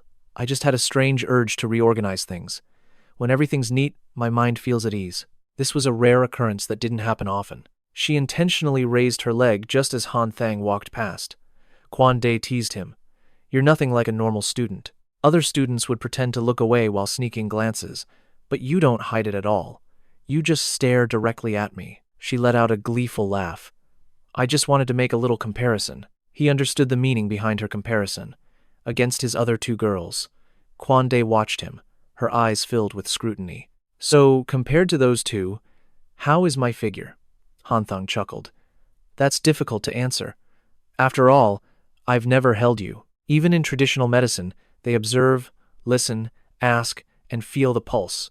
Just like buying a pork knuckle at the market. You have to touch it to find out. The girl's voice was enchanting. Do you want to try touching it? Kwanda asked once more. She flaunted her smooth white calf. So, do you really want to try? Han Thang didn't shy away. Then you have to promise first not to turn on me later. She burst into laughter.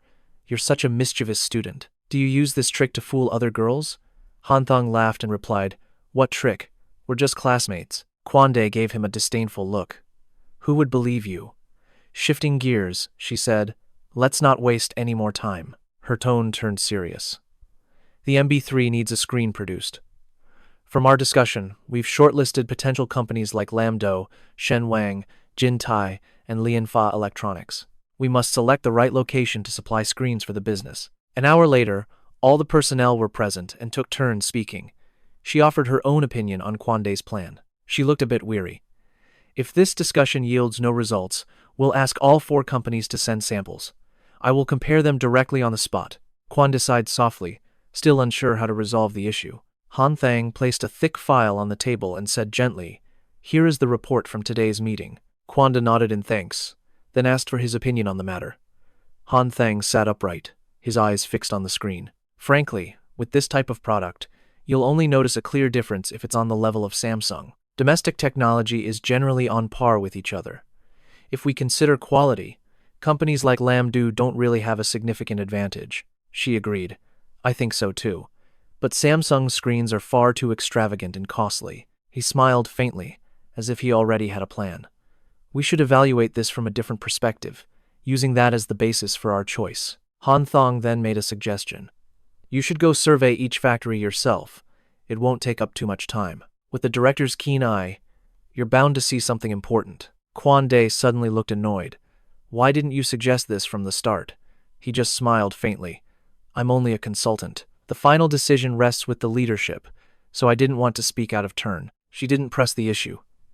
All right, I understand your point. When we survey these 4 facilities, you must accompany me. But Han Thang immediately shook his head, refusing. I'm currently rushing to expand the Project 101 rocket. He confessed, a bit bashfully, that while the rocket is small compared to New Century, it's his burning dream, and the dream of many other students. Seizing the moment, Han Thang made a request to Kwanda. Is it possible to increase the budget a little? She quickly agreed, but on one condition. Accelerate the launch of the MB3 products, even if it's costly. From now on, you're not just an advisor. You must directly join the production team. Hearing this, Tri Hu Hue looked worried. Shouldn't we notify them in advance? If we suddenly arrive at their companies, won't they become suspicious of our motives and think we're being disrespectful? Kwanda put Han Thang on the spot, saying, This was Advisor Tran's idea. Can you explain it to Director Lam? He coughed lightly, as if caught off guard. If we don't put on a little show, how will we ever see the true situation? A faint smile touched Han Thang's lips as he replied. This isn't a surprise attack. We are the investors. To these companies, we are gods, or, to be blunt, their lifeline. Must a father make an appointment to visit his own son? Triahoe was inwardly stunned. His words were crude but brutally accurate, and carried a domineering flair. He immediately praised him. Advisor Tran is right. To win 100 battles, one must know the enemy and oneself. He was unsettled by Kwanda's piercing gaze. Her eyes seemed to ask why he wasn't revealing the real reason. Changing the standards so Director Lam knows we need a detailed review, one not based solely on technical specs. He then skillfully added a playful comment. Han Thang spoke with easy confidence, implying his superiority. I propose the MB3 project simply to boost morale. They're the ones who will complete the factory. Director Lam holds the reputation. I'm merely the younger brother here. Kwande thought to herself that this man might be a heartbreaker, but his analysis was sharp. He was a natural-born leader. Afterwards, a fierce debate erupted over which company they should visit first. That very day, they chose a large screen manufacturer, arriving just as dusk began to fall. Han Thang politely called President Lee, introducing himself from New Century. He said they were here for a tour and asked his location. The man on the other end sounded flustered, but promised to be there immediately. His optimistic tone reminded him of Kai Sen. Kwanda's assistant hesitated. In that case, should we just skip Shen Meng? Han Thang advised. We're already at their gate, so we must go in. We can't skip them over something so minor. Product quality is what matters. As for Kai Sen, we should give them a clear warning, but we must not push them too far. About half an hour later, a mud-splattered car screeched to a halt before them. Kai Sen scrambled out, looking apologetic. Which of you is President Zheng? Han Thang replied that President Zheng was still in the car. It's best not to disturb her. I am handling everything today. He then politely gestured for the man to lead the way inside. As they walked, the man kept glancing back with suspicion at why New Century would send someone so young. His face and age suggested he had just left school. Soon, they entered the factory, and Kai Sen asked with a smile, "What are your thoughts, Director Tran?" Han Thang skillfully deflected. "It is still too early to say for sure." A thick envelope was folded and discreetly slipped into his jacket pocket. "Help me put in a good word." Han Thang's refusal left the man flustered. "President Lee, why make this difficult over such a small matter?" At that moment, soft sunlight streamed through a window. As she drove, Kwande asked with curiosity, "He offered you an envelope back there. Why didn't you accept it?" Han Thang calmly replied, "Taking money ties our hands. That outdated management style could never lead to a stable partnership." She smiled faintly. "I see. Since they're not a good fit, you could have taken it. It's with promising partners that you must truly be careful." Hearing this, Li Kwande's respect for him deepened, not realizing Han Thang and President Zheng were so close. Had she known, she would have risked helping that day. It wasn't a life-threatening situation. At the next company's gate, a group was protesting. "You wretched company. Return our blood, sweat, and tears." Seeing this, Han Thang smiled, satisfied. Visiting in person reveals much more. Kwande sighed. "I agree, but I lack the time. I'm glad you're here to help."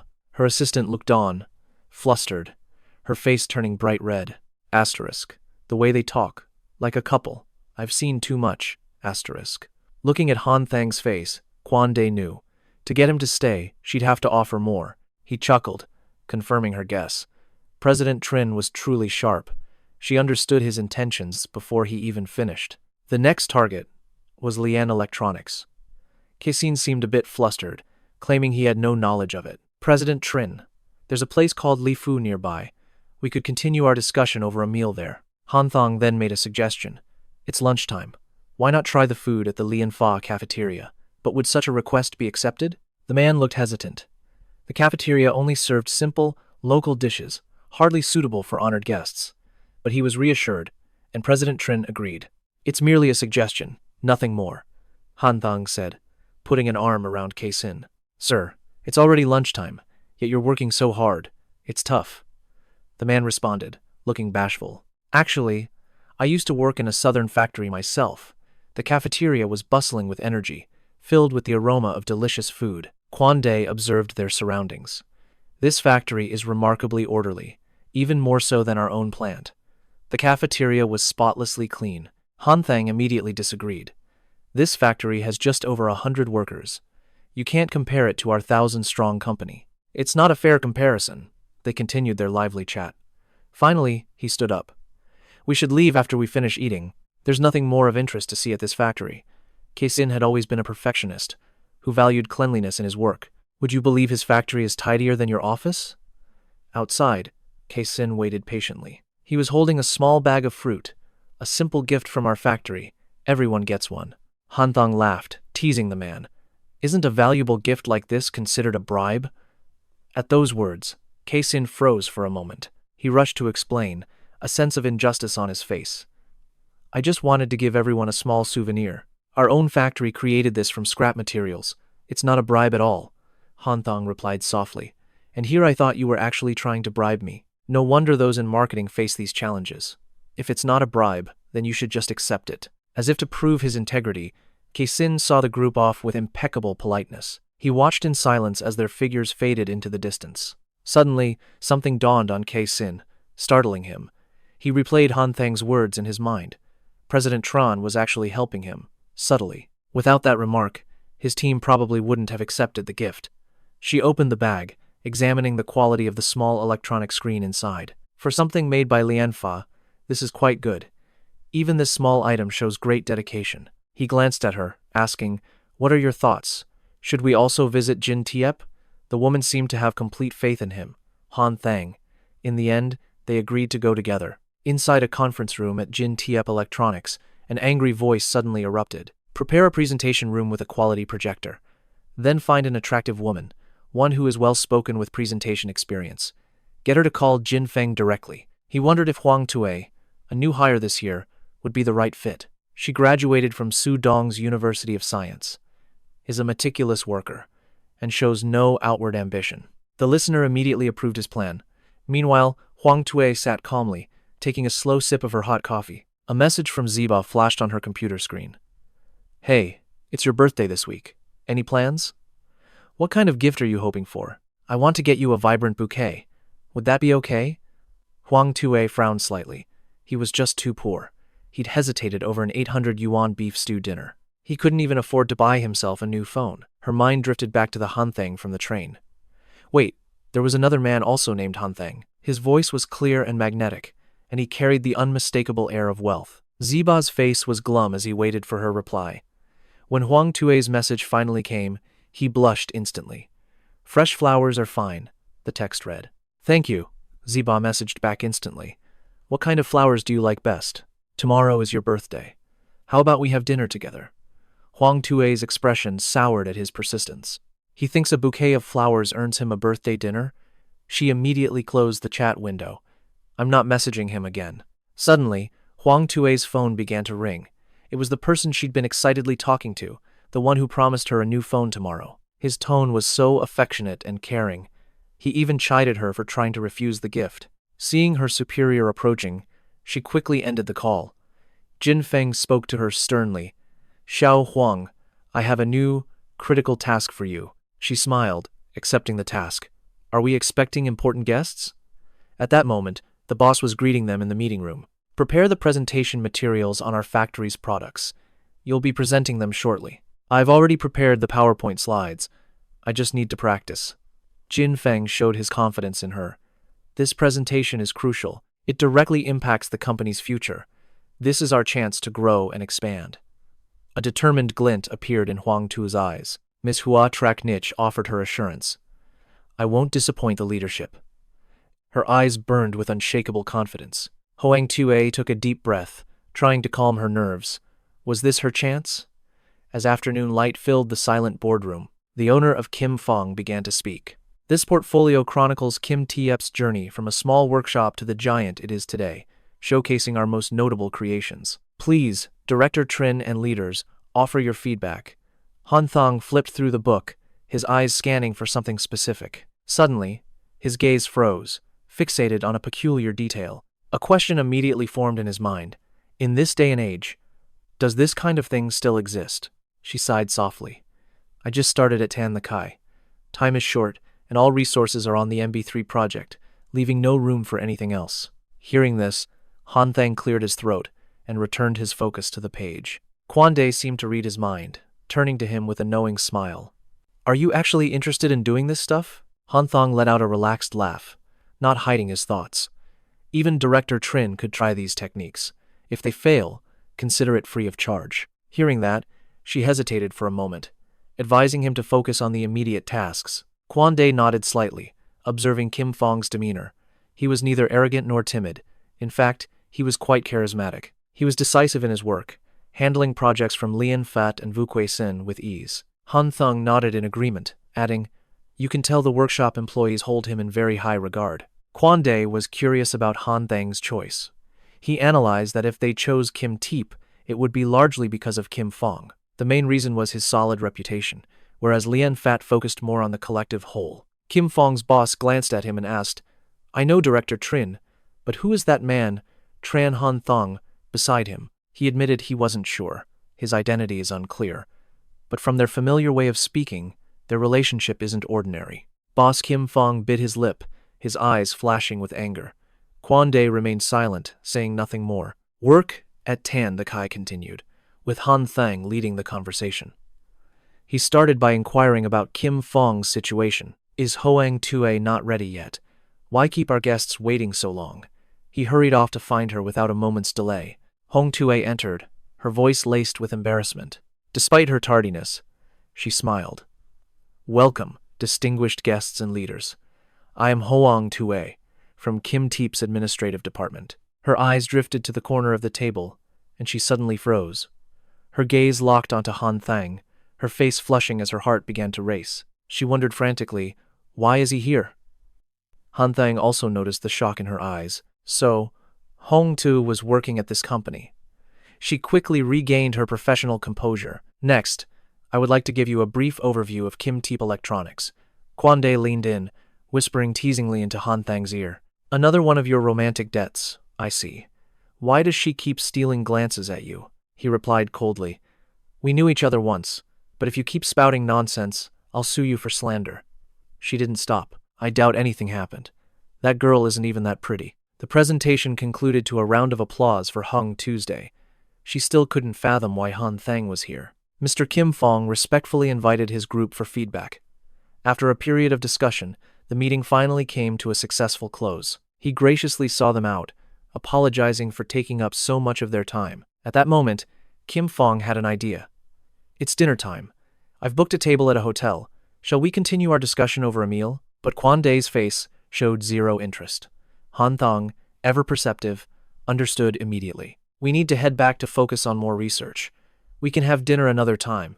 There will be plenty more opportunities." Hearing this, the man's face fell with disappointment. Just then, Hoang Tue softly called out, "Senior Tran." Her tone was incredibly familiar. "Tomorrow is my birthday. Would you have time to come? Look, we've known each other for almost a year, but you're always so busy we barely meet. It's my 22nd birthday. Could I invite you to celebrate with me?" Han Thang was suddenly caught in an awkward position. Seeing this, Quan Day patted his shoulder, her tone intentionally provocative. Han Thang saw right through Hoang Tue's hidden agenda and deflected the question. "Is Tuba going?" She smiled and answered right away. "Of course Tuba will be there. We all consider him a good friend." Han Thang didn't want to drag it out. "Fine, we'll go over there together." With that, they quickly got in the car and left. Inside, Guan Ti smirked. "Did you want to stay and eat?" "I'm fine either way, but we should give the girl some face." Han Sheng frowned slightly. "You can stay. I'm heading back to campus." She had a reputation for being obsessed with business deals, and she was a gifted conversationalist, but her character was rotten, leaving a trail of romantic debts wherever she went. He was tired of having to explain himself. Hoang Tue was just a girl he met on a train, and his best friend happened to like her. Hoang Tue stood frozen, her eyes following the car as it sped down the road. Manager Jin Feng approached her, knowing she was acquainted with Han Sheng. "Junior Chen and I met on a trip," she explained openly. "I saw he was a decent person, so I decided to befriend him." Hearing her story, he vaguely understood their connection. Manager Jin Feng then asked why Han Sheng didn't stay. It turned out even Hoang Tue had no idea. He seemed to ponder something. "Let the company cover your birthday party tomorrow," Manager Jin Feng offered. "I'll personally approve 50,000 yuan for you to build goodwill." He was confident. "I can feel that Han Sheng's decision is crucial for this project." Hoang Tue also expressed her trust. "He is indeed very capable." She immediately texted Ziba. "It's my birthday tomorrow. Want to come?" He instantly replied, promising he'd be there. "So where's the party?" Night fell, and the city buzzed, its lights shining brilliantly. Ziba appeared, looking sharp, holding a bouquet of red roses as he waited for a familiar face.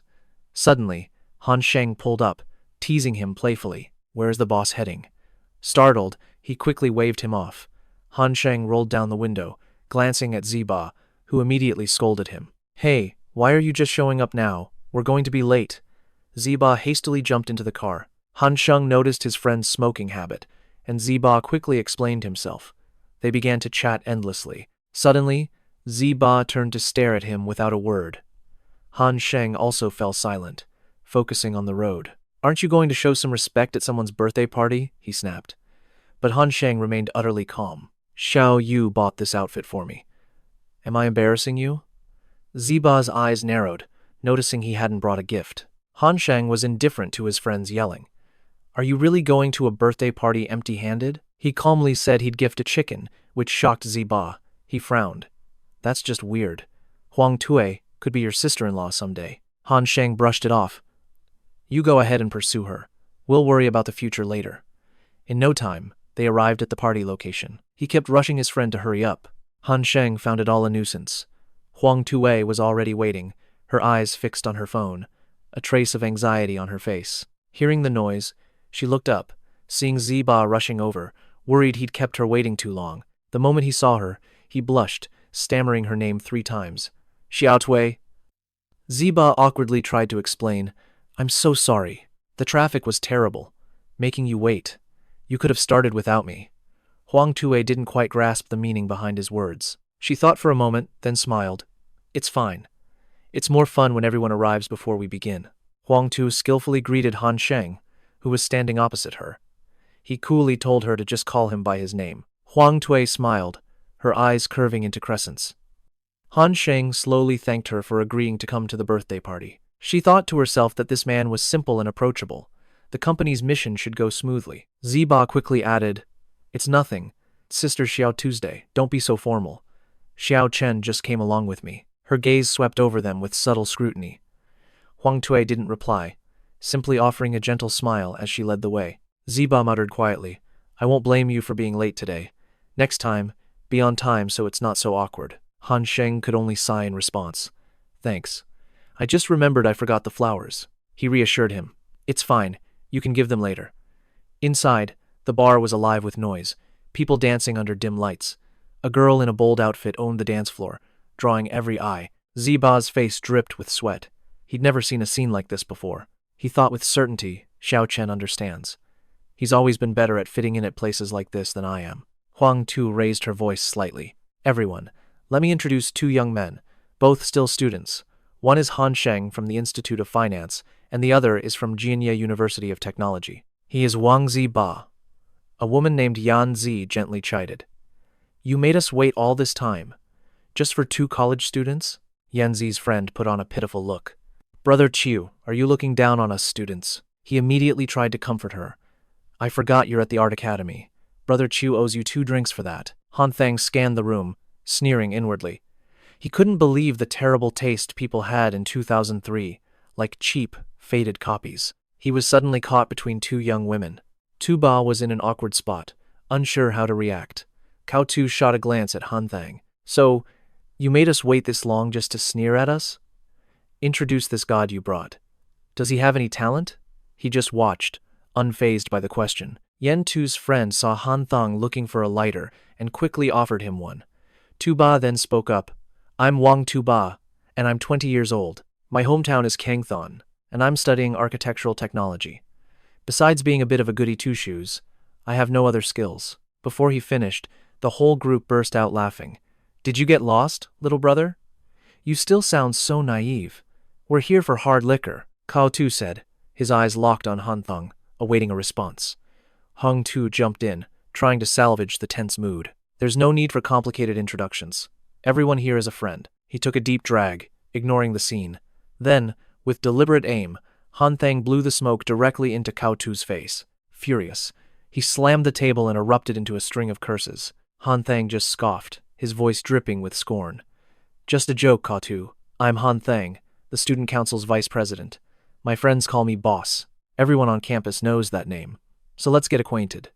My specialty is securing assets, so to speak. A glass suddenly crashed to the floor, cutting him off. Cao Tu understood immediately. Han Thang's move was a clear provocation. Are you looking for a fight? He shoved the table forward, a threatening warning. Everyone froze, shocked by the sudden move. Hong Tu watched in fear, her heart pounding. Han Thang didn't back down, bluntly asking if Cao Tu really wanted trouble. What are you going to do to me? The nosy crowd grew agitated, shouting for security to rush in. Trio Chin carefully advised Cao Tu to calm down. It's Xiao Tui's birthday. Can you let it go? For my sake? He reluctantly agreed. Fine, for Triu's sake. Otherwise, I would have dealt with him. Han Thang interjected. I don't need to save face for anyone. If you want to go, let's go. Why pretend? His words made Cao Tu's rage explode with even greater force. The guard stepped between them, his voice a clear warning. If you continue, we'll be forced to take serious action. Hong Tue was now in a truly difficult position. Brother Cao Tu, it's my birthday. I'm glad you could come, but can't you respect my friends just a little? He clenched his jaw, suppressing his inner rage. Finally, the situation calmed, and an uneasy silence filled the air. Hoang Tu quickly broke the silence. All right, it's okay now. Let's all keep having fun. Yen Tu's friend leaned close to Han Thang, praising him endlessly. Brother Chen, you have so much style. She reached for his lighter, but Han Thang quickly stopped her hand from touching it. He lit the flame himself. I'm a loyal man. Besides, there's already someone willing to light my smokes for me. The two of them laughed together, making the nearby Cao Tu even more furious with jealousy. Yen Tu's friend kept doting on Han Thang. Brother Chen, if someone else lights your cigarettes, then let me feed you a grape. His gaze drifted over to Tu Ba, who was sitting silently alone. He couldn't help but feel sorry for him. I have to bring Tu Ba out more often so he isn't so lonely. Yen Tu's friend started introducing people. This is Sister Xiao Tue, whom you've already met. Next to her is Yen Tu. She goes to my school. Another friend studies with Xiao Tuesday, and is close with Cao Tu. You must recognize her. The person who just stepped in to stop the fight was Triu Qin. She said he's from a family of officials, probably not a very powerful one, and that's just an acquaintance of Brother Triu. Han Thang silently observed, evaluating each person. This guy must be from a well-off family to get invited here. But at best, his father is an official on the same level as Zhao Yuer's. He smiled faintly, appreciating her detailed breakdown. Yen Tu's friend was clearly trying to lead him on. For one, you have real character, Brother Chen. I like men like that. You don't talk nonsense, and I just need some spending money. Still, some fools ask why a student would need to do this. But what I do is my business, isn't it? He fell silent, thinking to himself. So they're all just a bunch of underlings. I'll hang out a bit longer, then call a cab to be safe. Everyone dove into the party for hours, the earlier tension temporarily forgotten. Han Thang shook the dice cup to the sound of the girls' cheers. Triu Qin asked curiously, Is that the guy you mentioned? The one you need to get on your good side? Hoang Tue whispered into his ear. Don't let his age fool you. Han Thang's methods are sharper than a razor's edge. I've faced him before, and never gained an edge. Zhao Zheng smirked. He knew this well. From his dice roll and his earlier clash, it was obvious he was a regular here. Seeing their intimacy, a sharp pain pierced Ziba's heart. He forced himself to look away, trying to keep his composure. Ziba's mind spiraled. What would Xiao Chen have done? Meanwhile, Han Sheng just laughed with the girls, not sparing him a single glance. He fumed silently. If Xiao Chen were here, he would have sent that Zhao guy flying without a second thought. Then again, Xiao Chen would never let things get this far. That much was certain. Han Sheng's influence was like invisible strings, controlling every girl around him. Anyone who annoyed him was instantly pushed away. Only those who interested him were kept close. If he wanted someone, he would make his own approach. Whether pushing or pulling, Xiao Chen was always the one in control. The girls lived their lives, but always felt an emptiness, as if Han Sheng had quietly stolen a piece of their hearts and never returned it. Suddenly, QZ slammed the dice cup on the table. His face beat red with rage. He muttered under his breath that he was done playing. Across from him, Han Sheng continued to joke with the girls. Qiu Zi felt abandoned, his glare filled with resentment. Just then, Huang Hui brought out a birthday cake, suggesting they all enjoy it. Li Zi, already tipsy, slurred that they should eat and leave. Han Sheng, did you find the game interesting tonight? He offered no reply, just a ghost of a smile on his lips. The girl could sense that she had just pleased him. Yan Zi supported her drunken friend, offering him a polite goodbye. We have to hurry back to campus. She quickly hailed a cab as night began to fall. Yan Zi's companion was completely drained, slumping against the seat, her eyes too heavy to stay open. She choked back a sob, full of regret. I forgot to ask for Mr. Chen's number. Hearing this, the Yanzi whispered something that jolted her friend back to reality. A warning not to get too attached. This is just a bar. Don't put too much faith in it. That man is decisive.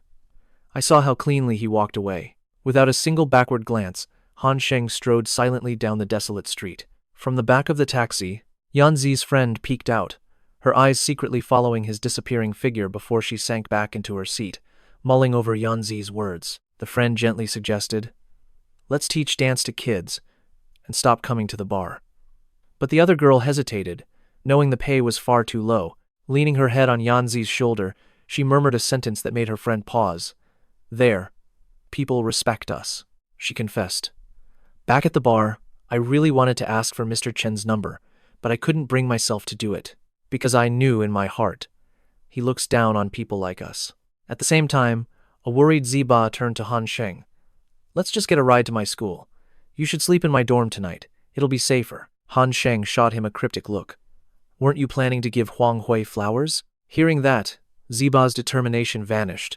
"No, I won't give them to her anymore." Witnessing this, Han Sheng said, "Whether you do or not, I suggest we wait near the bar for another 10 minutes. The driver grumbled, annoyed. "I make my money late at night. I can't just wait around forever. I'll give you 5 more minutes, at most." Han Sheng remained calm, simply handing the man a bill as he gave his instructions. "I just need you to wait by the entrance for 10 more minutes, no longer." Seeing the money, the driver immediately shut his mouth, not daring to argue. Sitting beside Han Sheng, Ziba felt a confusing tension. Han Sheng's strange silence was unnerving, forcing him to wait in suspense. He watched Han Sheng anxiously, afraid to object. Just then, a scene unfolding outside caught his attention. Zhao Zheng and Huang Hui were stepping out of the bar, laughing and talking, their gazes intimate. Ziba felt a knife twist in his chest. He couldn't watch another second. In a low voice, he begged Han Sheng, "Let's just go." But his friend remained still, forcing Ziba to watch as Zhao Zheng suddenly handed Huang Hui a small gift box, leaving her stunned. And then, they embraced in a passionate kiss. All the color drained from Ziba's face, leaving it a deathly white. Han Sheng, in contrast, seemed to be enjoying the show. He even taunted Ziba. "Any guesses where those two are heading tonight?" Tuba's lips tightened, but he refused to answer, only sighing heavily and muttering, "How would I know their plans?" Hearing this, Han Thang glanced at him, guessing they were off to an internet cafe, karaoke, or an arcade to kill the night. He sighed in response. "Probably." With that, Hoang Tu linked arms with Triu Chin, and they hurried towards their car. They walked past Tuba's car, laughing and chatting, completely oblivious to his silent presence inside. He remained perfectly still, not even bothering to watch them go.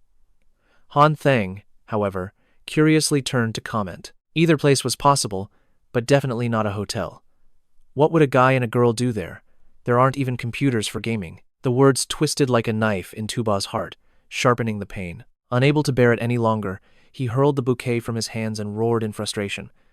"Just shut your mouth!" Han Thang quickly turned away, feigning innocence, as even the driver looked startled, unsure how to react. Silent tears streamed down Tuba's cheeks.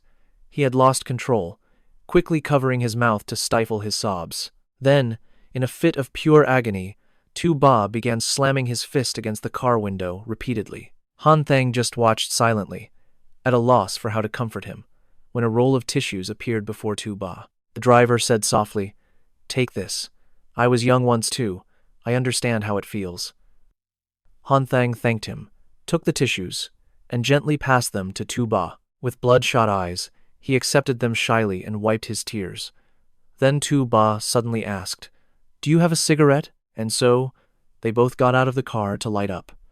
They sat silently on the curb, exhaling smoke into the night air. He spoke first to Xiao Chen, wondering if romance was dead in this world. Sincerity, it seemed, was now seen as flattery. Han Thang gently tried to console him. "Your principles are good, but your perception is off. You can't force feelings. There has to be mutual attraction for you to be together." He hesitated, asking, "Don't I have a single good quality?" His friend patted his shoulder reassuringly. "Of course you do. Plenty, in fact." He tapped the ash from his cigarette and said, "You just haven't shown them yet. Or perhaps they weren't what Hoang Tuwei was looking for." Tran Han Thang sighed in frustration. "I told you so many times to change course, but you're still hopelessly lost in this." But Hoang Tuwei was intentionally taking advantage of his feelings, which is why she acted that way. Hearing this, Tuba shot back. "You talk so much, but weren't you just like me before? Hopelessly infatuated? He brought up the past, how he used to chase after Xiao Yu-ni, always finding her with a workbook during breaks. It was laughable to think they hadn't noticed. He nodded, admitting he did seek her out with his homework, but Han Thang suddenly asked back, "Have you ever thought about it? Why, after class ended, didn't Xiao Yu-ni rush out to play, but always waited around a little longer?" Hearing this, Tu-ba froze, speechless, before it dawned on him. "So she was waiting for you. But why did she reject you?" He just sighed, because back then, neither of us thought it was real. I only realized it later. Truthfully, I never seriously pursued her. Everything was a blur, which proves that feelings need a clear foundation. Hearing that, Tu-ba asked, "Were you willing to accept that uncertainty?" At that moment, Tran Han Thang slowly stood up and said, "Why wouldn't I? Xiao Yu-ni is so lovely.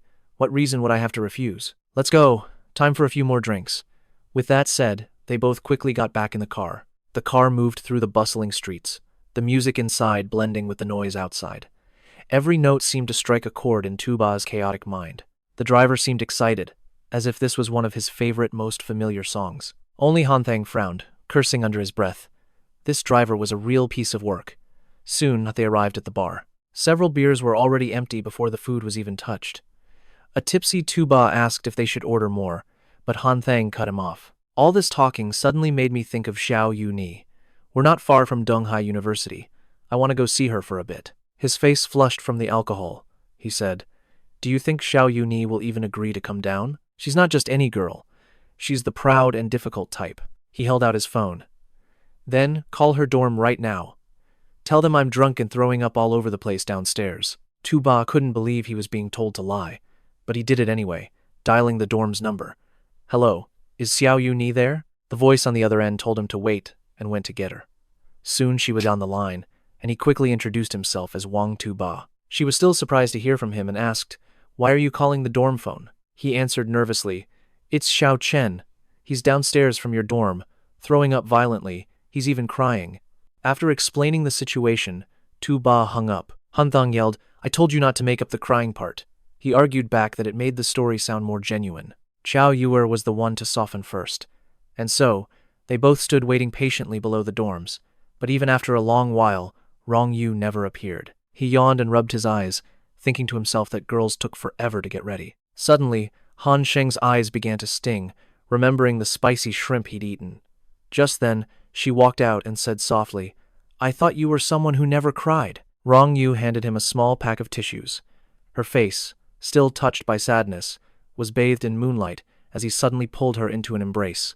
Stunned, Rong Yu couldn't react, her small frame completely enveloped in Han Sheng's arms. He whispered, "If I didn't truly miss you, why would I drink until I was like this?" His words left Rong Yu completely stunned. He continued, "And if I didn't miss you, why would I be crying?" Zibai stared at the scene from behind, frozen in shock. Han Sheng then asked gently, "How long has it been? And you still haven't forgiven me?" He confessed he'd never shed a tear in his life, but thinking of them, his tears just wouldn't stop. Sometimes he'd wake up from a dream in his dorm, only to find his pants soaked through. These words shocked Rong Yu even more. Han Sheng feigned heartbreak, whispering, "Don't make a scene. I just want to be with you." Inside, Zibai was cursing. "He's not really crying. It's just the spicy lobster." But Rong Yu was already moved, her eyes shimmering, unable to hold back any longer. She broke down, sobbing, her voice trembling as she said, "You are just too cruel. It hasn't been easy for me to find peace. It was so hard to finally control my feelings. And yet you still came looking for me." He kept repeating his apologies, taking all the blame. Zibai couldn't believe this was actually happening. After a long moment, Rong Yu slowly calmed down. Han Sheng led her before him and said with a smirk, "You're too naive," which stunned Zibai. She lowered her head and softly called Xiao Chen's name. "We all just want to live a good life." But Han Sheng casually replied, "I've always been a good person. Zibai, you still owe me over 4,000 yuan, but I don't really mind. I definitely won't tell your mom." They split up, sitting on either side beneath the dorms, Zibai on one, and he with Rong Yu on the other. Han Sheng began to praise her school.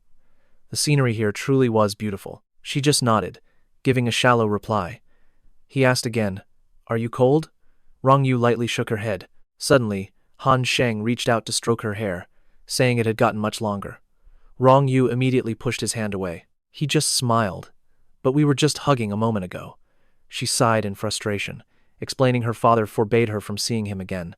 Han Sheng acted concerned, asking for her opinion. But his inner thoughts were different. Old Huang Wei, what are you plotting now?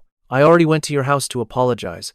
Why are you interfering with the younger generation's lives and relationships? Rong Yu replied sadly, well, I've already met you, so whatever I say now doesn't matter much. Hearing this, he understood the hidden meaning in her words. It was obvious she had no intention of truly obeying her father. Suddenly, she turned and called his name. Her eyes filled with a serious, questioning gaze. Just tell me clearly, no more games. What is going on between you and her? Han Sheng quickly tried to explain. I've already cut things off. You can go and check if you don't believe me. Hearing that, she stepped closer. Her eyes locked on his, as if trying to see if he was lying. Finally, Rong Yu said she would go back first to think things over. Han Sheng couldn't keep her any longer. Take your time. I'll wait for your answer. She took a few steps, then suddenly hesitated. Rong Yu's voice was firm. If this happens again, I'm leaving the country. She looked back with a smile and said, to a place you'll never be able to find. He immediately stood up, making a resolute promise. Once our relationship is official, I will never let this tragedy happen again. He said that, but inside, he was scheming. In this short amount of time, he definitely couldn't make their relationship public. Rong Yu gave a small smile, staring at him for a long moment before turning back to her dorm. He then turned to Zibai, his tone sharp. What the hell were you trying to pull back there? Have you completely lost your mind? Zibai answered coolly. I just didn't want you to make a mistake, and I didn't want Xiao Yu heir to fall into that pit again. Hearing this, he snapped. What do you know? Han Sheng walked over and sat down on the bench, saying softly, Fine. Let's not talk about me and Xiao Yuer anymore. He suddenly made a proposal to Zibai. If I were to help you get revenge on Huang Hui, would that ease your mind? The boy asked in surprise. How could you possibly get revenge? Han Sheng didn't answer right away.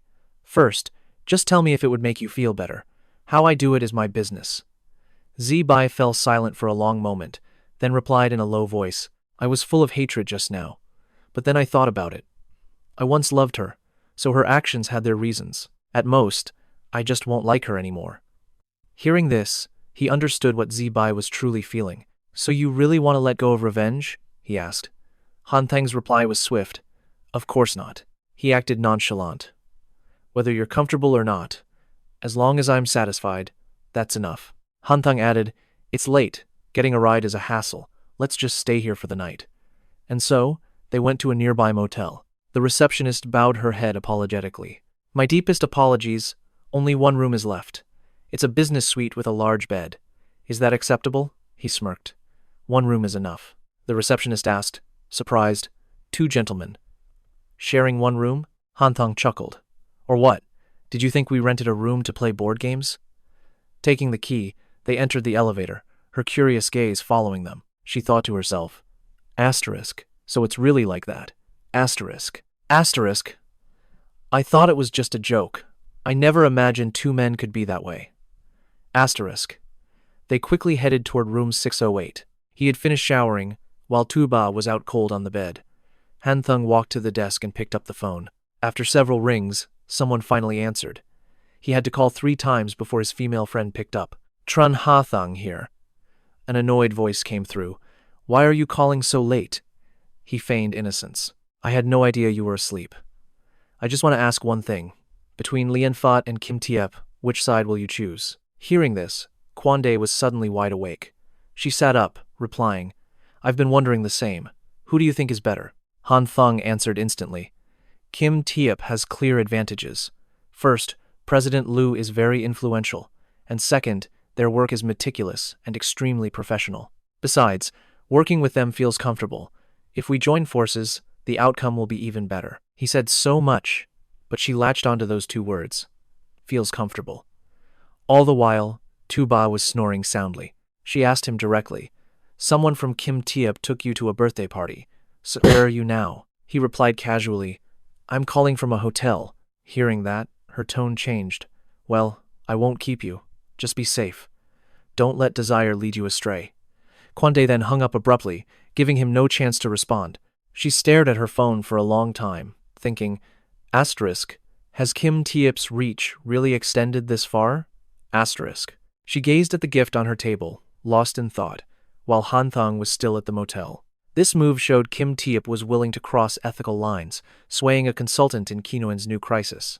Although Lianfat was not a large company, it maintained tight control over all its affairs. Facing a formidable man like Lu Kim Fong, he would likely be tempted to flip the entire board. Han Thang was pleased with his prediction. Barring any surprises, Kim Taep's elimination was almost certain. In this merciless war, he planned to light 2 new fires tomorrow. He suddenly kicked Tu Ba, growling, "Get up and shower. You reek of spicy lobster." The night passed in a blur. In the early morning, gentle sunlight filtered into the hotel room. Tu Ba slowly stirred, still feeling groggy as he yawned again and again. As they were leaving, he noticed Han Thang's strange behavior. Tu Ba asked, "What are you plotting now?" He gave a wicked grin, just teasing the little lady downstairs. With that, they headed to the front desk to check out. The receptionist spoke softly. "Please wait a moment while I have the room inspected. Then I'll refund your deposit." Han Thang smiled. "No problem. Take your time." Shortly, a voice on the phone reported, "2 condoms used. The lubricant is untouched." The atmosphere became instantly awkward, but he remained perfectly calm, smiling as if nothing had happened. The flustered receptionist trembled. "Here's your deposit, sir. 100 was paid. 90 is returned." Han Thang smoothly took the money, deliberately brushing her hand. They then left, leaving the receptionist completely baffled. Tu Ba casually asked where to get breakfast. He suggested a spot near Donghai University and, of course, called the usual Tio Ngu Ni. On the way, Tu Ba suddenly said, "I want to visit home for a bit in a couple of days." Han Thang nodded, agreeing that a rest would be good. Then Tu Ba asked, "Are you heading to Port City soon? If so, I'd like to tag along." But he shook his head, declining. "Work has been piling up day and night. I have no time to go home." The group quickly made their way to the restaurant, which was already packed with people. Tiu Ngu sighed. "I have to return to Port City in a few days. There's a lot to sort out, especially before the big exam." Hearing this, Titi replied, "Then you should go. Everyone will return eventually, unless your father himself comes to get you." She smiled and said, "My dad has been quite busy lately." Hearing this, Han Thang seized the opening, interjecting, "I'm actually pretty free. My studies and work have been light. I was also planning a trip to Port City for a few days." Titi chuckled. "Well, that's just perfect. You get a relaxing ride both ways without lifting a finger." Hearing Han Thang, Tu Ba shot him an irritated glare. He immediately snapped back.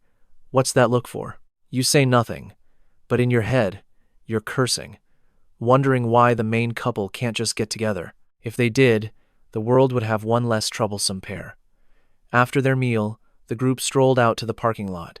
Abruptly, Han Thang turned to Tu Ba with a sharp question. "You're not going to pull any more foolish stunts in the future, are you?" He snapped in reply.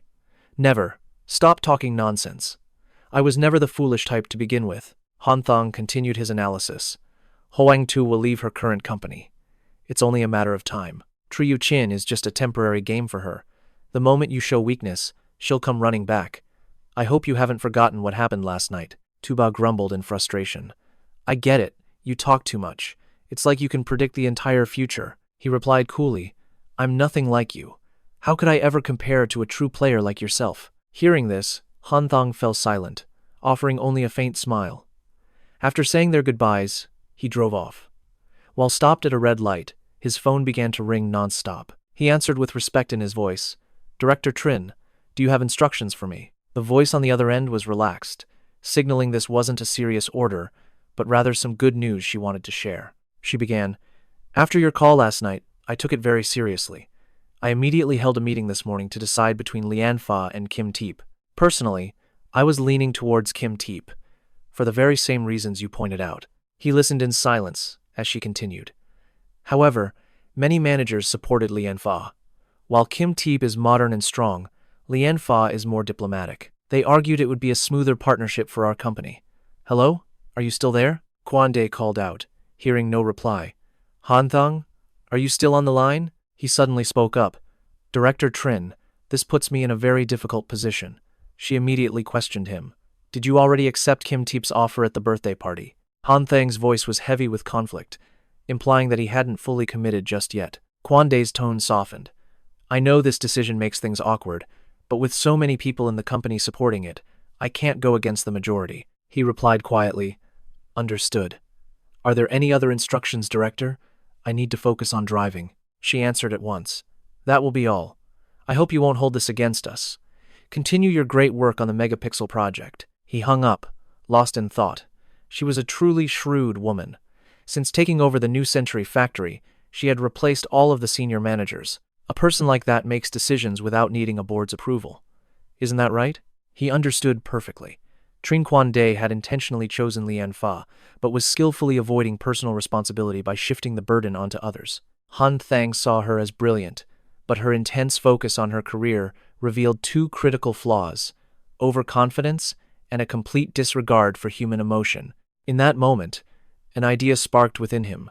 Perhaps it was time to play a little game with her. At that same moment, Tran Han Thang sat in her office, enjoying a cup of coffee. She savored each small sip, but a vague sense of unease lingered, prompting her to carefully analyze the entire situation once more.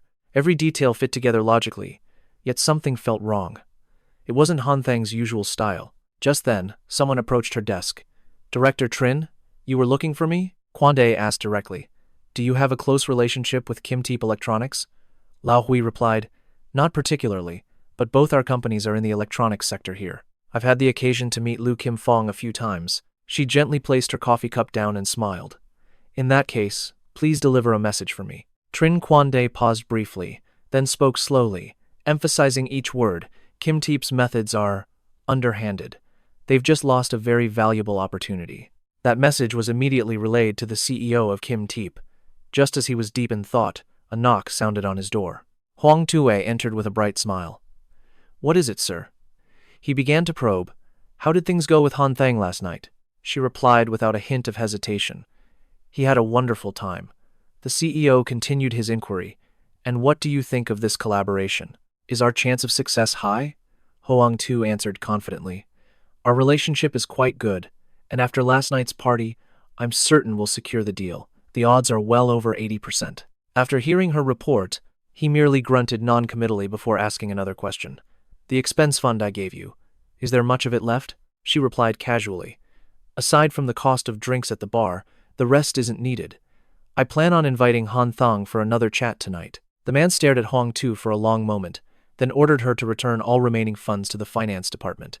He then summoned his branch manager to his office. The moment Lu Kim Fong entered, he was asked about Huang Tue's contract.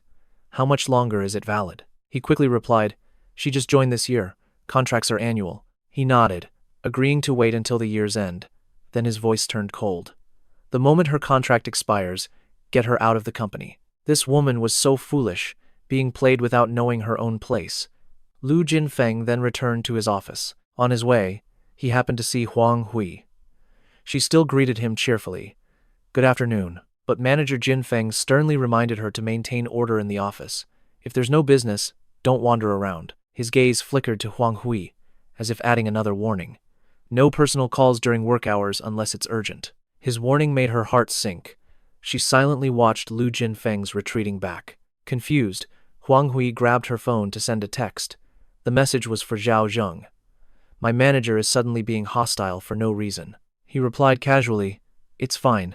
At worst, just quit. I'll take care of you. She quickly typed back, Then you better not be lying to me. At the stadium, the announcements echoed. It's time for the Autumn Sports Festival. Colorful flags fluttered against the sky, and fresh flowers bloomed in a vibrant display. The roar of the crowd was everywhere, the wind of victory whipping past their ears. Elsewhere, Tian Yu and Han Sheng looked bored. She rested her chin on her hand, tilting her head cutely at him. The person beside her was still leading a serious discussion, as the bustling sports field marked a moment of triumph. The lively stadium held the sighs of youth, a clear voice urging them on. Go, face the great challenges, become a boy who runs like the wind. At that moment, Yang Ming was watching a girl who had just gracefully cleared the high jump. Behind him were Yu, Chu, and Lin Yu, carrying a stack of documents, walking slowly in hastily tied shoes. Han Sheng watched them, a thought crossing his mind. How foolish, carrying so much. As he watched, someone suddenly called out to them. Gu Huan frowned, approaching them. She was now the student council president, a position she'd held for years and would likely keep. Are you two planning to just sit there? Hearing this, both of them looked away. Tianyu covered her mouth and whispered, "Let it go. Huan is naturally difficult and loves to show off. We should find something to do." But Han Sheng wasn't bothered and turned to leave. "You guys get to work. I'll find another spot to be lazy." He left Tianyu with an awkward expression. As the scene shifted to Yu Chu and Lin Yu, Yu Chu held a thick stack of documents that nearly hid her face, when suddenly, a swift hand snatched them all away. Her arms were left hanging in the empty air as her eyes darted to the side. Han Sheng had taken the entire pile, holding it firmly as he walked on. Yu Chu's face flushed slightly. She quickly called after him, "Let me help share the load." He adjusted his glasses and replied calmly, "No need. You can just hold my clothes." He then took off his glasses and handed them to her. With his glasses back on, Han Sheng puffed his cheeks, trying to hide a laugh at Yu Chu's shy expression. The moment made him want to tease her more. "Did you mount a telescope on your face?" His gaze suddenly stopped on her slightly parted lips. He paused as if in thought, then suddenly raised her glasses higher. He asked in a bold, half-joking tone, "Can I kiss you?" Yu Chu's face turned crimson. She looked down, her heart pounding as she stammered a flustered reply. "We really shouldn't, not here." A moment later, Han Sheng's expression turned serious. His voice grew stern. "What did I just say? You dare to reject me so bluntly?" Yu Chu, her face burning, repeated the words he had just asked. The second she finished, Han Sheng leaned in close. Her cheeks blazed like fire as he closed his eyes with a shameless, teasing look. "Hurry up, I'm ready."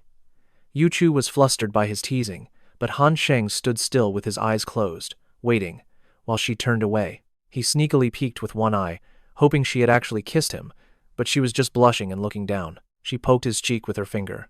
Han Sheng immediately puffed his cheeks in a pout, muttering, "You're supposed to kiss me, not poke me." He was determined to get a kiss from her. She gently shook her head, pointing to the people around them. Lin Yu seemed to notice the commotion behind her. She glanced back with a look of annoyance. The image of a blushing Yu Chu pointing at Han Sheng's cheek, combined with his mischievous face, made her suspicious. Are these two playing some kind of game?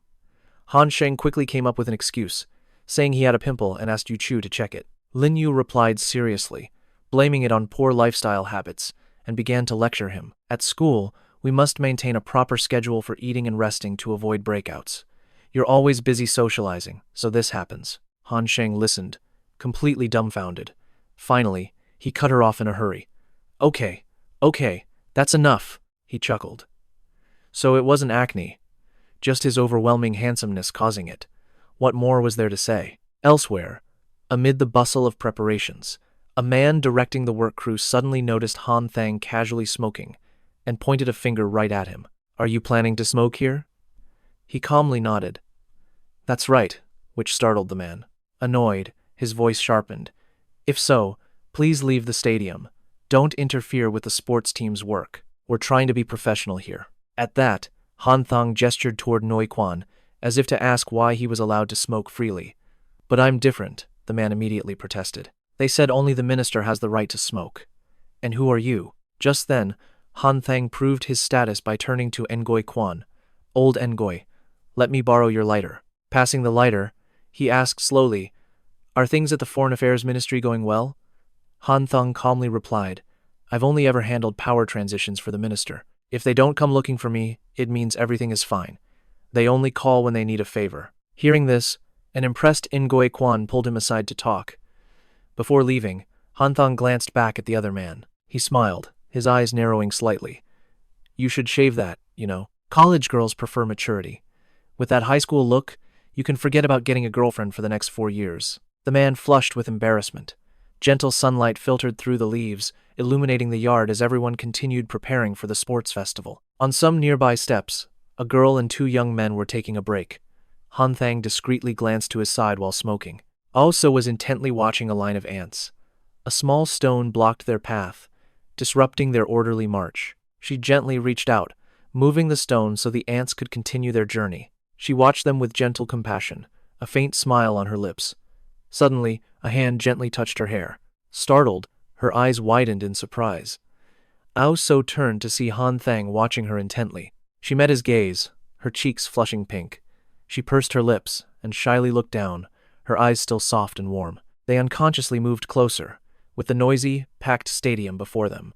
Lam Nagu glanced over with a heavy sigh, his face showing clear disdain for the romantic scene. Sitting beside him, Noi Quan felt a pang of nostalgia for his own youth. Youth is truly precious, but I'm a fourth year now. My time is almost over. Han Thang was intrigued. Hey, old Ngoy, who was the girl of your youth? The question made him pause for a moment. Han Thang grinned and took a wild guess. Don't tell me it was Tran Han Thang. Ngoy Quan immediately denied it. I'm not into men. It took him a moment to speak again. Of course, it was Kok Hoen Hoen. Han Thang simply nodded. Suddenly, the loudspeaker crackled to life with static. Greetings, respected leaders, honored guests, and all of my fellow students. That voice. It was none other than Kok Hoen Hoen. Ngoy Quan took a slow drag from his cigarette and confirmed it. Han Thang suddenly offered a suggestion. What's the point of a speaker if not for this? A song would be much more fun. This is our last time. We should go all out. Ngoy Quan considered this, then abruptly stood up, declaring, You're absolutely right. He took a deep breath for courage, then suddenly yelled toward the stage. Sing a song for us! The busy crowd below looked up in curiosity. He glanced back at them, a brilliant smile lighting up his eyes. Right after, he jumped up, shouting for her to sing a song, adding that even a children's rhyme would do. Kok Hoen Hoen stood frozen on stage, mic in hand, looking stunned. A moment later, a wave of sound erupted as everyone urged her to sing. 1, 2, 3, 4, 5. We're tired of waiting. 1, 2, 3, 4, 5, 6, 7. Everyone is waiting impatiently. The shouts echoed endlessly across the grounds. Lam Nugu let out a laugh. He turned and whispered to Ao. So your boyfriend was born 100 years too early. He'd be seen as a dangerous element, being so good at stirring up a crowd. Finally, Hoen Hoen gave in. Since everyone is asking, I'll sing a bit of a children's song. The Dream Chaser. Her gentle, emotional voice rang out, filling the quiet afternoon as leaves drifted down. She seemed lost in a memory, silently yearning for a dreamlike figure. Han Thang closed his eyes, listening to every beat. The winter wind carried a sharp chill, and he thought his heart had gone numb, but the bitterness of being too late still remained. The moment the song ended, the crowd erupted in cheers, some even demanding an encore. Han Thang and Ngoy Quan just smiled down at the scene, when Ngoy Quan suddenly whispered, Thank you. Han Thang pursed his lips. Cherish this, Ngoy Quan continued, because once you leave school, you'll only meet bad people, people like me. Then, the crowd dispersed. The loudspeaker fell silent once more. Lin Yu wiped the sweat from her brow.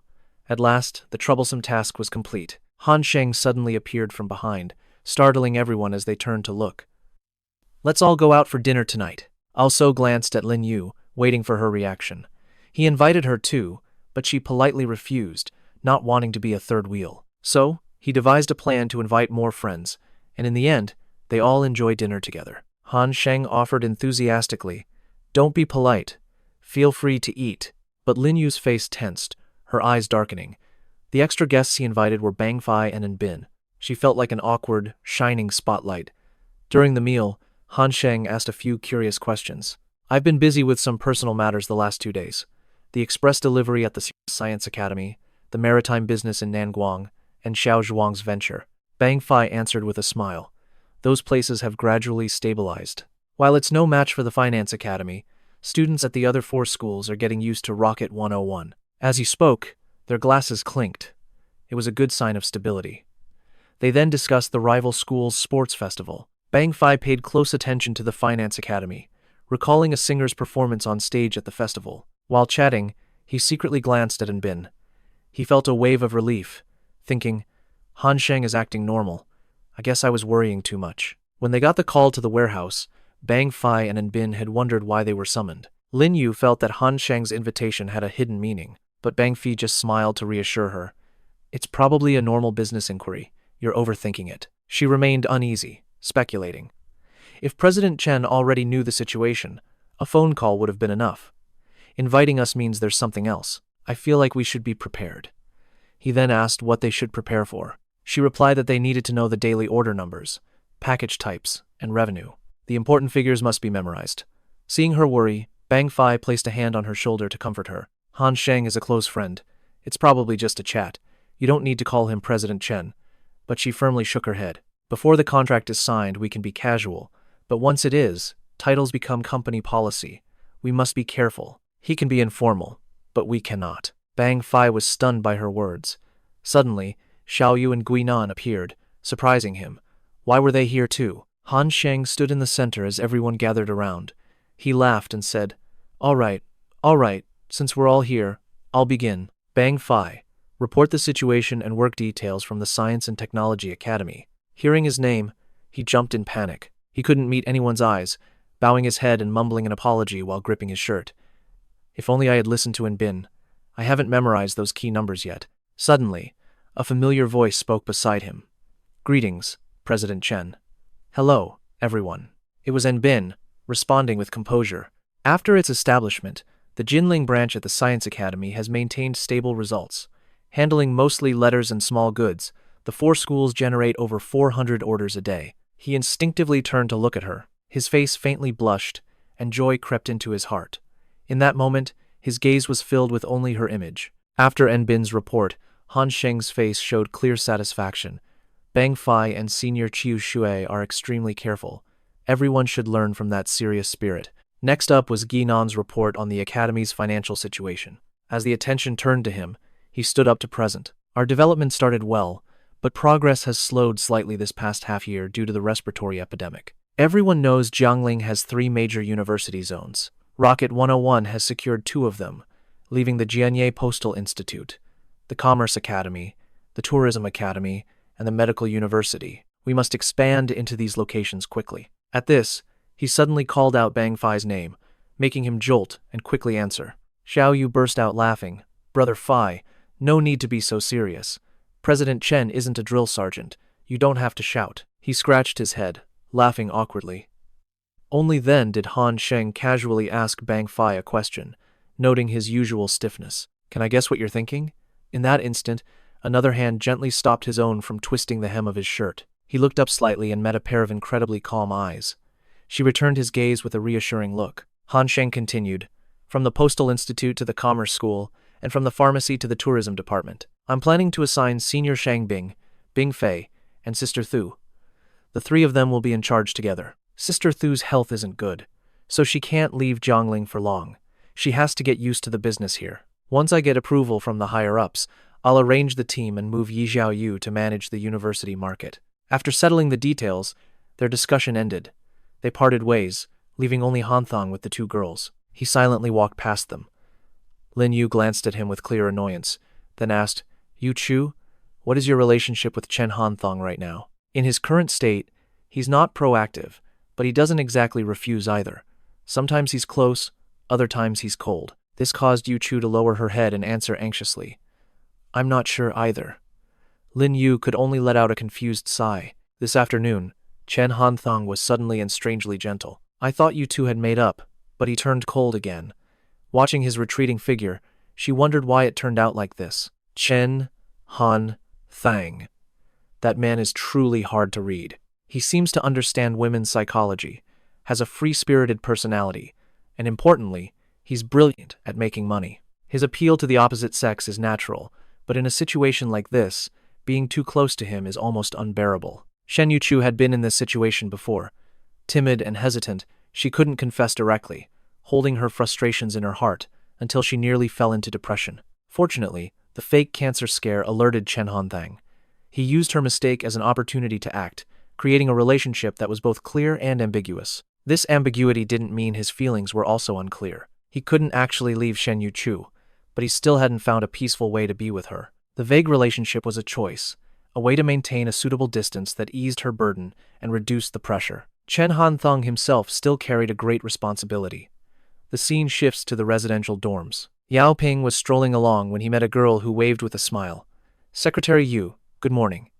Before he could respond, someone called from behind. Han Thang appeared and got straight to the point. I want to rent that room. Can you help me sort it out? Yao Ping seemed hesitant. This place was quite special, and a secretary like him clearly couldn't make the call. He told Han Thang to ask the institute's leadership.